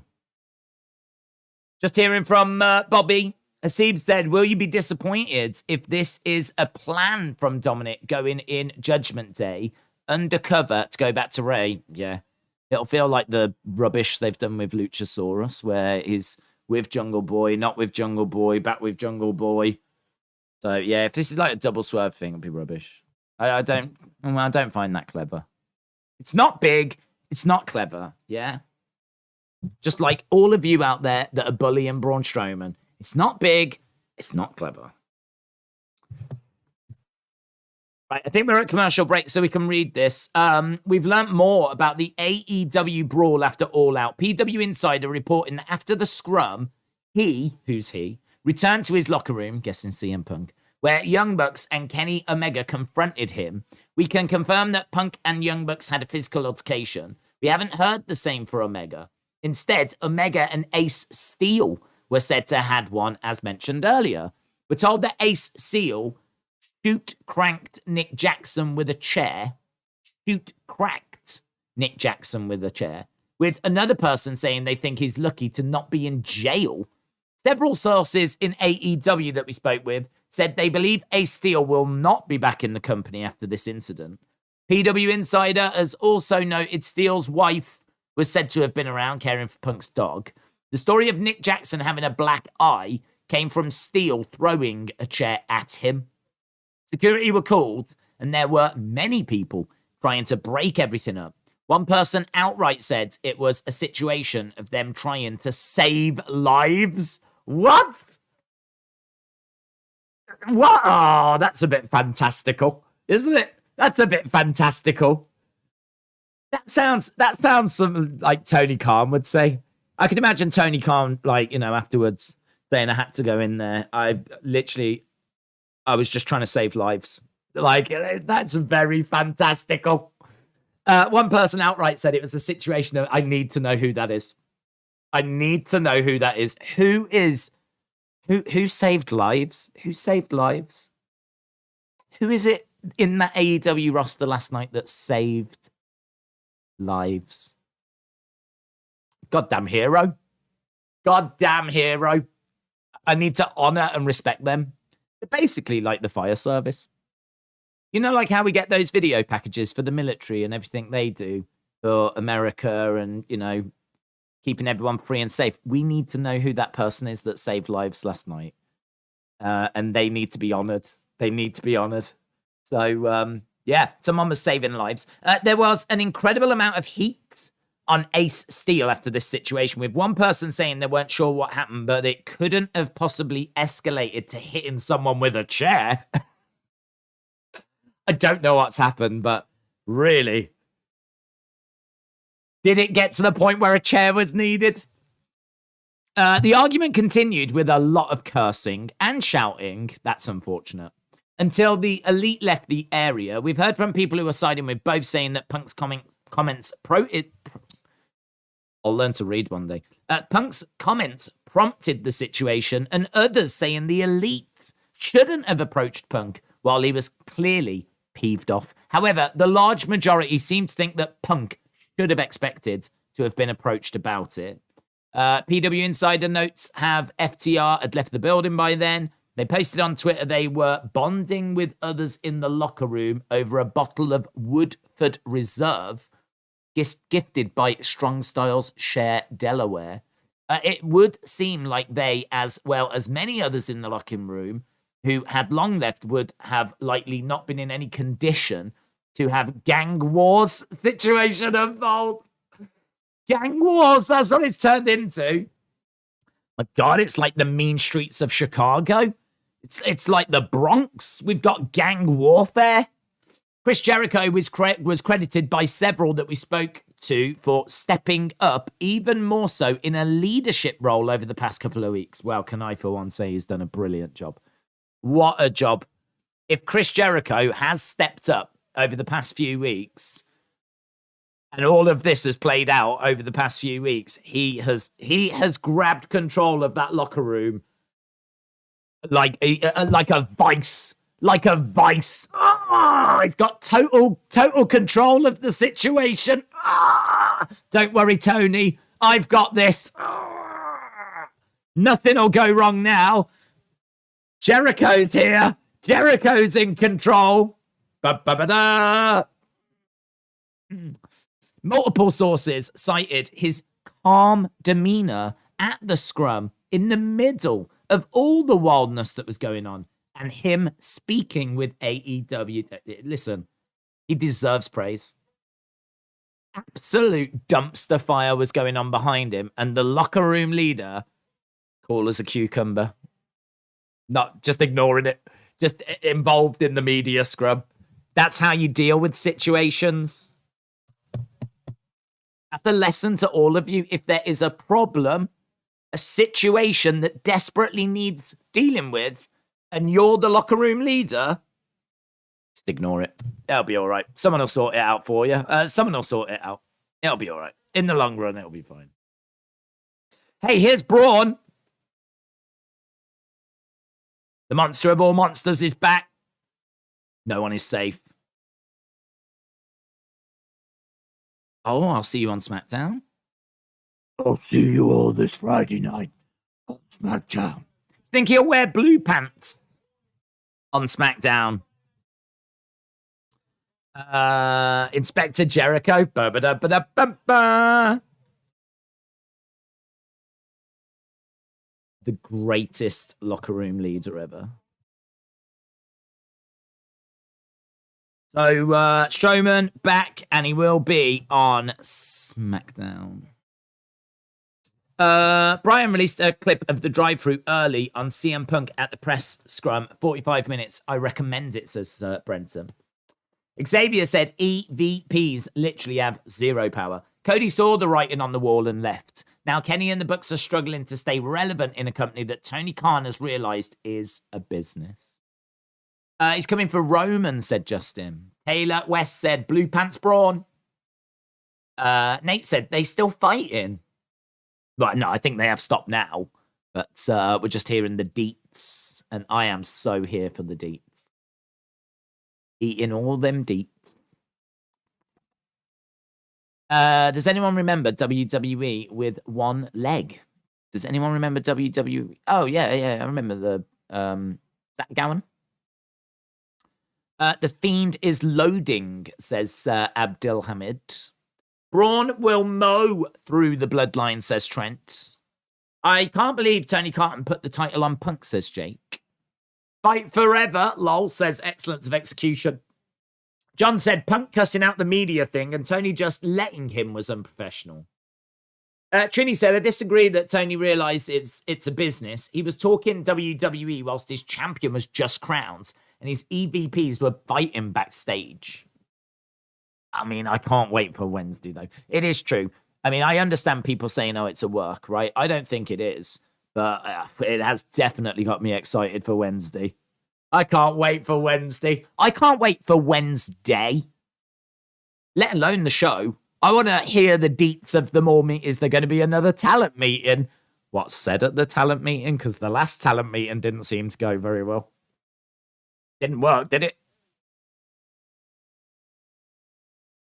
We're just seeing Matt Riddle after Clash at the Castle. We got half an hour to go. Where's your head at? Do you see the lump on my head? Seth stomped it into the ground. He has got a lump on his head.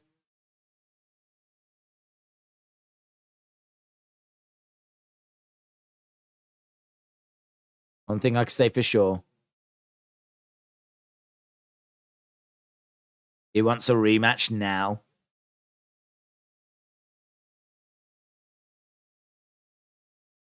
Again, after the show, here's Seth.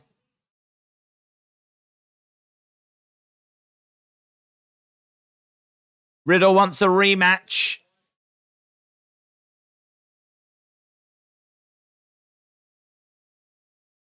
I admire the kid's guts.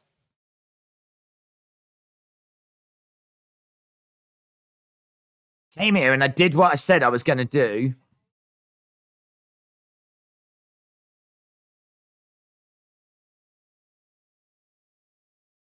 Steph says 60,000 came here and they were singing my song.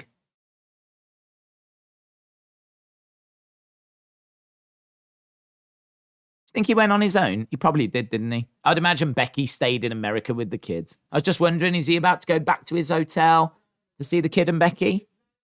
Did they travel over? Probably not. They weren't there very long, was they? Nighty nights. Right, next, we've got Miz, we've got Bibbs. Keeping an eye, anyone in the background? Can't see anything. Raw. How many people are talking about Clash versus AEW? Tony said he loves to blur lines of reality and storyline, and everyone is eating it up, says Matt. I'm eating it up. I'm eating it up. There's people out there that think this is a work, and that's fine. I think this is too detailed. If this is a work, it's the greatest work I've ever seen. It's the greatest work. I think since Lagardo seem like faces, they should come up and help Ray, says Dominik. Coach Co said tea bags were an accidental invention when Thomas Sullivan distributed tea samples in small silk bags in 1908. His customers dunked them in water, bag and all. Idiot. Steel cage, so this means Loomis will be under the ring and come through it to come out, says Corvid. That was mentioned earlier, yeah. I think we've got to file that as a very real option. It is main event time. We've only got just under half an hour to go. Trini said it's also the stupidest work as it undermines any and all professional credibility. That is true. I mean, like, it totally overshadows the MJF stuff.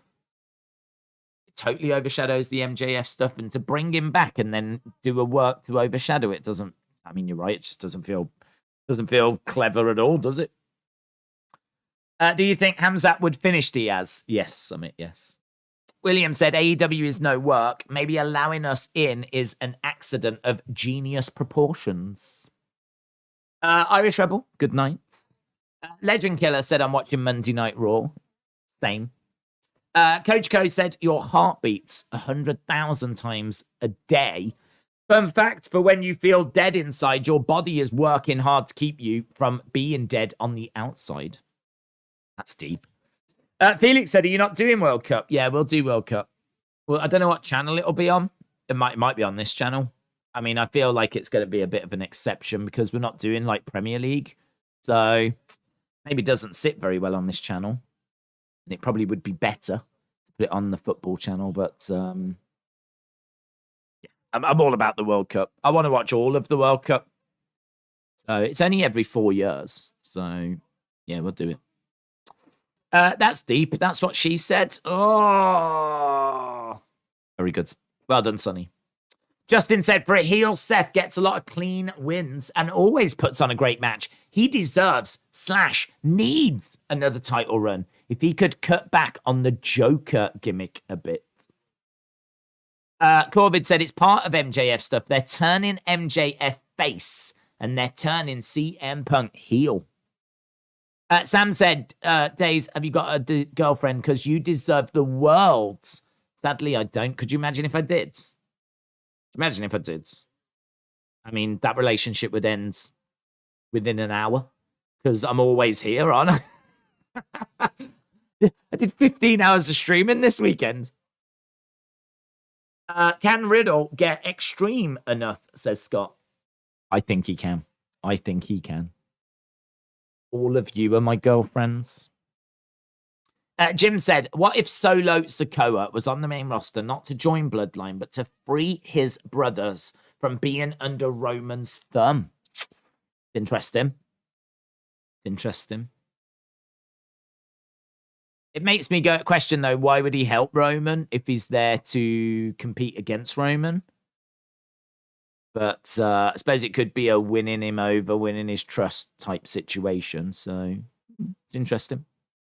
MJF is the best heel in all of wrestling, says Justin. It would not be smart to turn him face. People love him. Don't mess with that. Greg, shout out to you. Richard said, Days, do you think turning Edge heel before his retirement next year is a good or a bad thing? I think bad thing. I think that when he retires, he needs to be a face, really. Go out with getting the cheers of the crowd, thanking the crowd. I mean, he said he wants to go out in Toronto. So, you know, big baby face reaction, Edge final match. There's not really enough time to... I mean, look, we tried turning him heel just with the whole Judgment Day thing. I wouldn't go back down that road. Women's tag match next week. Johnny Gargano next week. So, women's tag match. It's Edge and Dominik. We need a new Dominik render. That's an old render for Dominik. We need new slick black back hair and black shirt Dominik.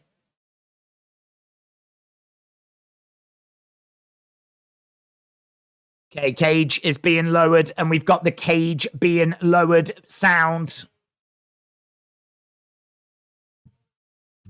How is this ending tonight?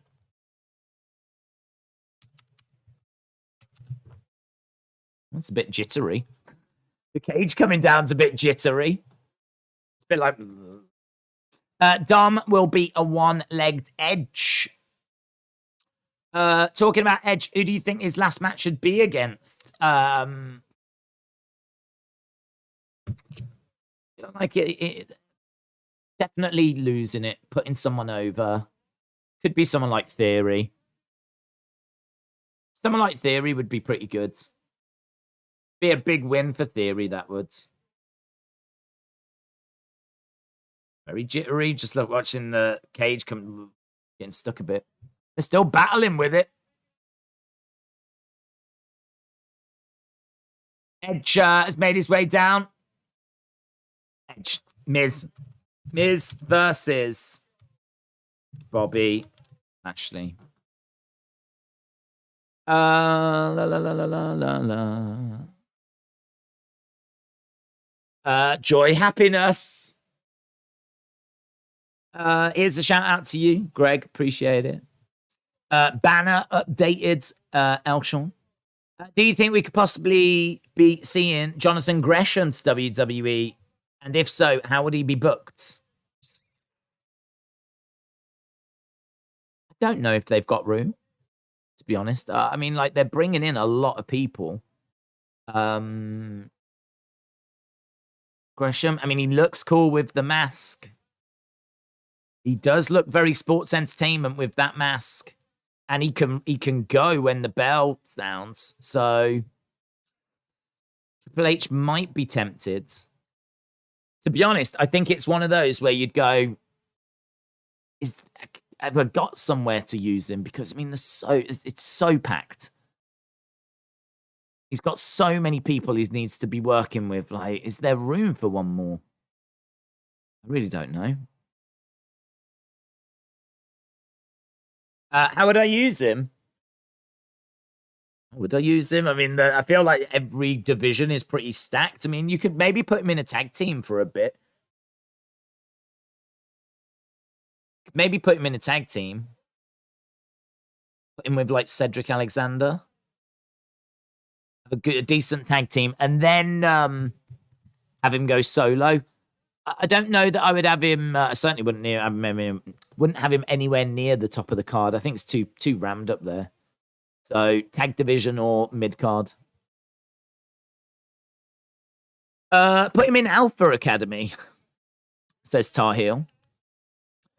If Diaz knocks out Hamzat in the 5th round and says, "I'm not surprised," middle fingers Dana, what would your reaction be? I'd be very surprised. I'd be very surprised. Triple H should bring back the big blue bar steel cage. Yeah, apparently though, and I can understand it. There is no give on that. When you get thrown into it, you're just getting thrown into steel. Because if you think about it, it was all real welded together, wasn't it? At least with this, when you get thrown into the side, it's a bit flexible, so it kind of does move with you a bit. Apparently, the blue steel cage was not a cage that the wrestlers enjoyed working in. But who cares? It looked amazing. I agree. I agree. I hate this cage.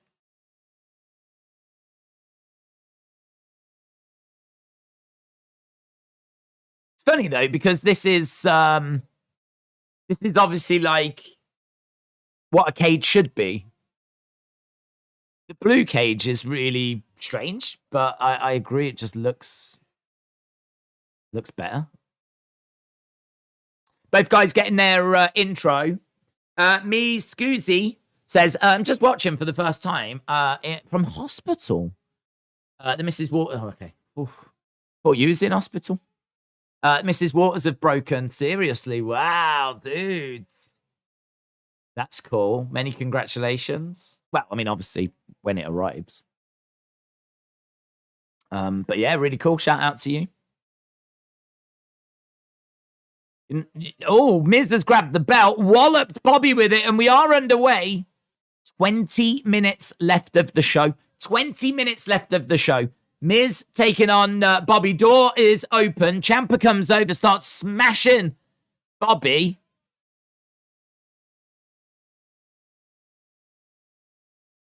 Is that not a win? That's a win. That's a win. That's a win for Bobby. Bobby's got outside the cage first. Bobby's won.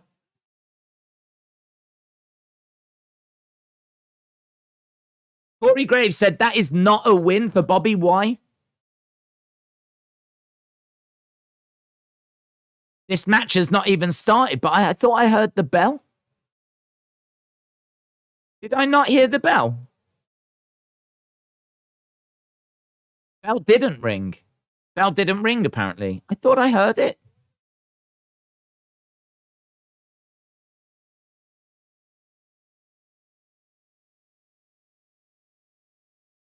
Okay. I thought I heard it. How are you? It's been a minute. Bell went. Bobby wins, says Big Guy. Days, what bell? There isn't a bell in wrestling. I'm rewinding now, said Justin. People will be on this. People will be on this. If that bell did go, and if it didn't, I'm now just hearing bells.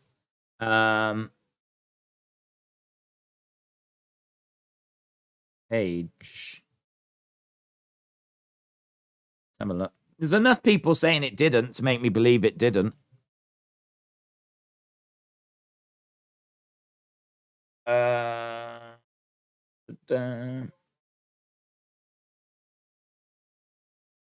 Bobby just got out the cage, question mark.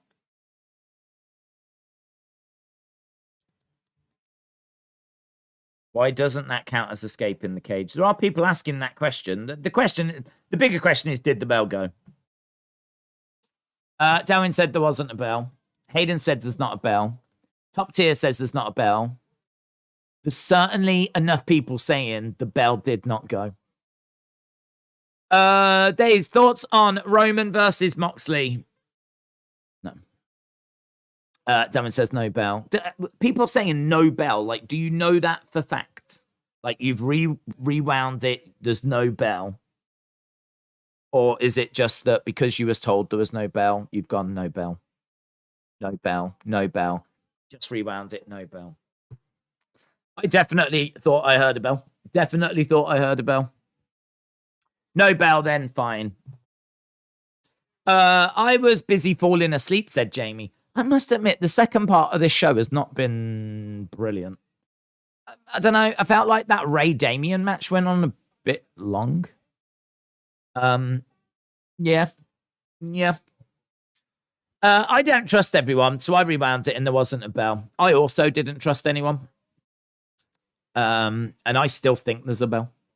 I rewinded it on loop said Stick Wrestler Creator, and I heard no bell. Well, I got a bell. And it sucks that you lot didn't. So that's what I'm saying. Wrestle with Andy said, after the match, Miz and Ciampa are going to say, ring my bell. They're going to sing ring my... You can ring my bell. Ring my bell. You can ring my bell. Ring my bell. That'd be so good. I wonder what song they will end with tonight, yeah? It's not going to start now. It's going to be no match, said Big Guy. Nando said, I just rewound again. Still no bell. Keep trying. Rewind it again. It'll be in there. Punk heard a bell, so it must be true, says Unbroken. That's true, actually. Punk is kicking off right now. He heard a bell. Going against the ropes is the Miz. 1, 2. Shoulder up. Second half of the show is only about 3. It's starting now. Bobby Champ says Miz is climbing up. Unbroken said 15 minutes to go. I heard a bell, but it wasn't on TV. Dinner's ready. Clothesline by Bobby. Coffee taster has his tongue insured for 10 million. Felicina of Costa Coffee gets his tongue insured for 10 million in 2009, says Coach Co. Days, are you aware your mic cuts out? I'm told it cuts out when it gets like really, really loud, but the general talking is fine. But it's just if it goes really, really loud, it seems to like not be dealing with it. I think I've changed a setting on it, to be honest, which is now resulting in it doing that. So I'll have to see if there's a setting I can change back. But I rewatched, I think it was the press conference CM Punk video, and I was like, oh my God, the audio is atrocious. I've even been looking into new microphones because I was like, that audio is just not acceptable. So I did mess around with it. So yeah, I think it's changed now to the point where if it goes and clips, it cuts it out. But it should at least be sounding better. Shoulder up. They're trying to censor you. That's exactly what's happening. That is exactly what is happening. Makes no sense. Stupid ending. Allowed to beat on Bobby for 10 minutes and then start a match. Right, well, Bobby is in there. He throws the Miz down. Miz charging over at Bobby. Bobby is swinging and missing. Miz is climbing up. Bobby grabs the Miz. They're giving this match plenty of time. Miz falls onto the ropes. Crashes down. He's grabbing a hold of his leg. Miz trying to get into the ring. Miz getting up to his feet with Bobby charging over. Clothesline. Miz going down. And again. Going to be a belly-to-belly suplex.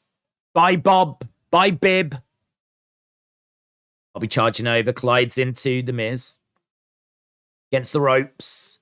Spear. Driving his shoulder into the midsection. Neckbreaker. By Bobby. Main event of the evening. Do you think there'll be a return in the main event? No. If anything, I think it'll be Loomis. But we've already had Braun. I keep forgetting, you can pin in a cage. Used to be escape was the only way, says Adam. Into the side of the cage goes Miz. And again. Miz getting chucked around and over to the other side. Bobby grabs the Miz. Plants him. Are you disappointed that Roman isn't defending until Crown Jewel? They really need the heavyweight title and tag title split up. It's getting old, said Justin. Am I upset? Not particularly, just because I think it allows other people to shine, the stories to shine. So I don't mind that. I don't mind the fact that I've said it before. I grew up with Monday Night Raw, but when Monday Night Raw was an hour long, not 3 hours long. And actually, with commercials, you only got about 40 odd minutes of action. And so that meant that you did not see everyone every week. You just got certain people. And so I'm very, very used to not seeing the champion every week. And I was fine with it. It was great. It meant that when you did see the champ, it was a big deal. So I sort of, in a strange way, I do agree that the belt should be defended at every pay-per-view. I agree with that. Once a month, it should be defended. But I don't need him to be on every Raw and every SmackDown. In fact, I don't want him on every Raw and every SmackDown. I have no problem with him not being around all the time. I think it is a problem he's not at Extreme Rules, though. I think that is a bit of a problem. But to be honest, if he's not at Extreme Rules, then he should defend it on either Raw or SmackDown. We should, every 30 days, somewhere, somehow, get a title match. So if he's not at Extreme Rules, fine, but give me a title match on SmackDown, give me a title match on Raw, or even give me a title match from a house show. Even if it's a house show and you record it and I get a title match there, as long as the belt's defended every 30 days, which is what, 12 times a year, I'm all right with it. The only thing is, I can't see them doing that. Because if he does defend on a house show, they would have to play the video. And people buying tickets to go to Raw don't really want to watch a video. Knee strike by The Miz. 2. Shoulder up by Bibbs. 10 minutes to go. Scientists grew a human tooth from scratch using pee. It's interesting, though. Alexa was my boo years ago when she had the women's championship, but her butt blew me away, says James Quick. You do realise that you've put that on the internet? That's out there now, James, yeah? Yeah, just saying. I respect it. I respect the honesty, James, but I don't know that that's something I would be revealing. Trash said, I disagree. The top title should only be defended at the Big Four. Change it up a bit. There's too many matches. I can't vibe with that.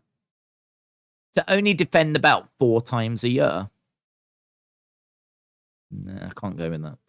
I mean, I do understand that in like UFC, you only tend to see the belts defended once, maybe twice a year, but they do have lots of divisions. So you might only get the lightweight belt once or twice a year, but that's because we need to defend the midweight belt, we need to defend the heavyweight belt, we need to defend the featherweight belt, like the flyweight belt, the women's belts. Like there's lots of belts that need to be defended. With this, there's only one major title, and that major title is what you could do. And I'm willing to go. I'm trying to meet you halfway. What I'm willing to do, and this is my last offer.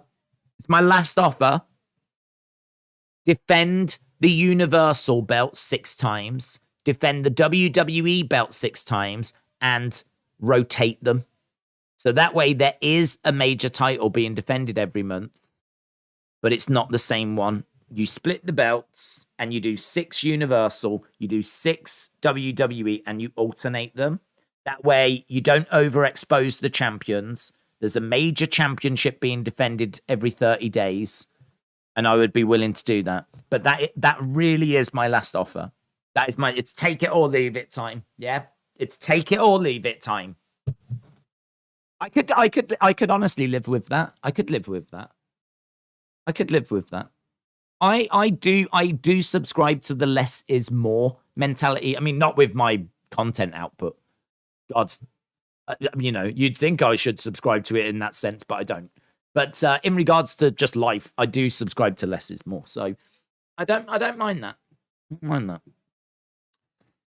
Roman versus Drew rematch 2. Rematch.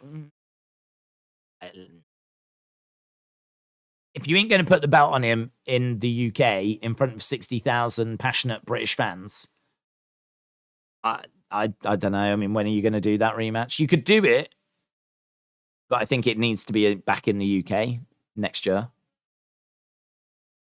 Buckingham Palace. So like once every 2 months sort of thing. Yeah. Once every 2 months. Can be more. Obviously, house shows it gets defended. Could be more. Could be more. But you wouldn't be missing out because what that would mean is that the focus is very much on the one championship, and then that allows, say, the mid-card belt room to breathe on the other show.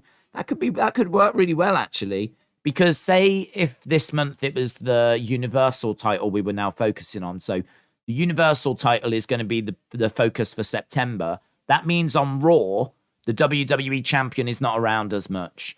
They could still be on the shows. They're just not defending the belt.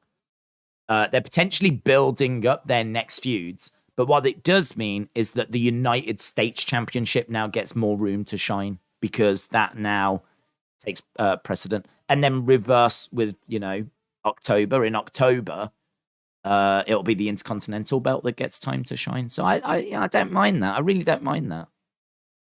But I know there's people that just want the belt defended every day. Like, do you know what I mean? There's people out there that'll be like, no, that's ridiculous. You've got to do it every 30-day type thing. I can see that as well. Big strikes. Alexa versus Jamie Hayter in a battle of the cakes. Right, we've got Bobby and we've got Miz up top in the corner. Big superplex. Justin said, just split the heavyweight titles so Roman can go back to being a part-timer without dulling the product. Lovely superplex. Lovely superplex. Where are we? We've got 5 minutes to go. We've got 5 minutes to go.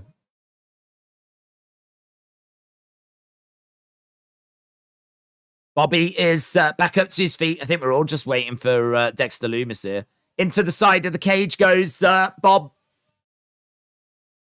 Looking for a skull crushing. Skull crushing. Rolls him over. 1, 2. Shoulder up. Shoulder up. So shoulder up by the Miz. Every 30 days is fine, says Unbroken. I think once every few months could be better if you think about it, says Nick. Yeah, kick out. Big kick out. Door is open. Miz is trying to get over to the door. Miz trying to get out. Bobby grabbing him. Miz trying to get underneath the ring. Is Dexter underneath the ring? Constantly waiting for Dexter Lumis. No, not yet. I don't know where Ciampa's gone. Over in the corner goes the Miz. He goes down. Oh, I bet Ciampa's gone to the door, has he? Bobby's trying to get out, is going through the door. There we go. Door slammed on Bobby's head. Bobby slams the door back. And again, Miz just smashing it into Bobby Lashley's head. Bang, bang, bang. Repeatedly, Bobby going down. Bobby is struggling now. Ciampa is down. Miz has used the door. He smashed it into Bobby's head. Miz having a little look. And now he's going to start climbing. Going to start climbing. Where's Lumis? Where's Lumis? Where's Lumis?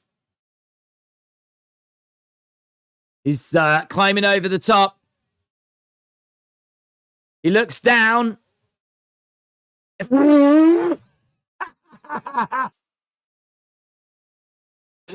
Dexter Lumis is just lay on the floor. He's just lying on the floor. He's just emerged from under the ring. And he's like...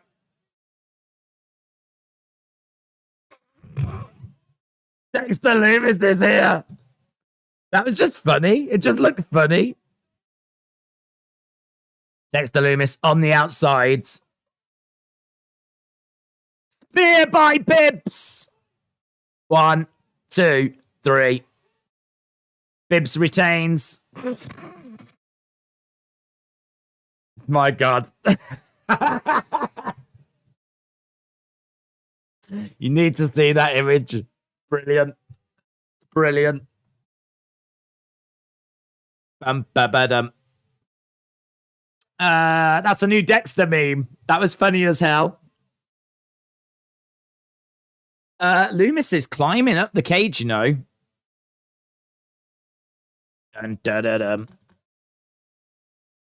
Miz is going to be trapped inside with Loomis.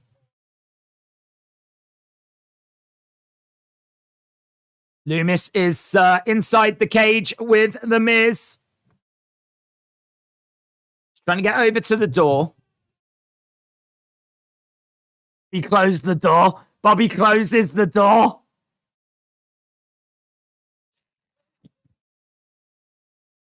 Dexter Loomis grabbing the Miz. He pulls him into the ring. Gonna choke him out. He's gonna choke him out. Is he gonna do the stroking of the head when he's choked him out? That's what he did down in NXT, wasn't it?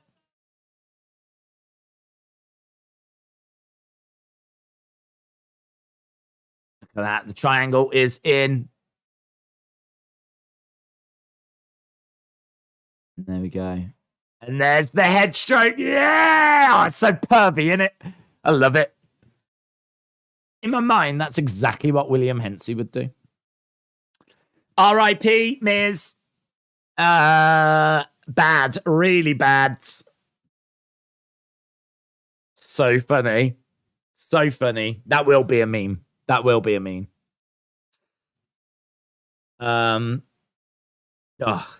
What is the chance of Johnny being the one to dethrone Roman? Might be a bit soon. I hope he does get that high. I hope he does get to the point where he is winning the title, but might be a bit soon.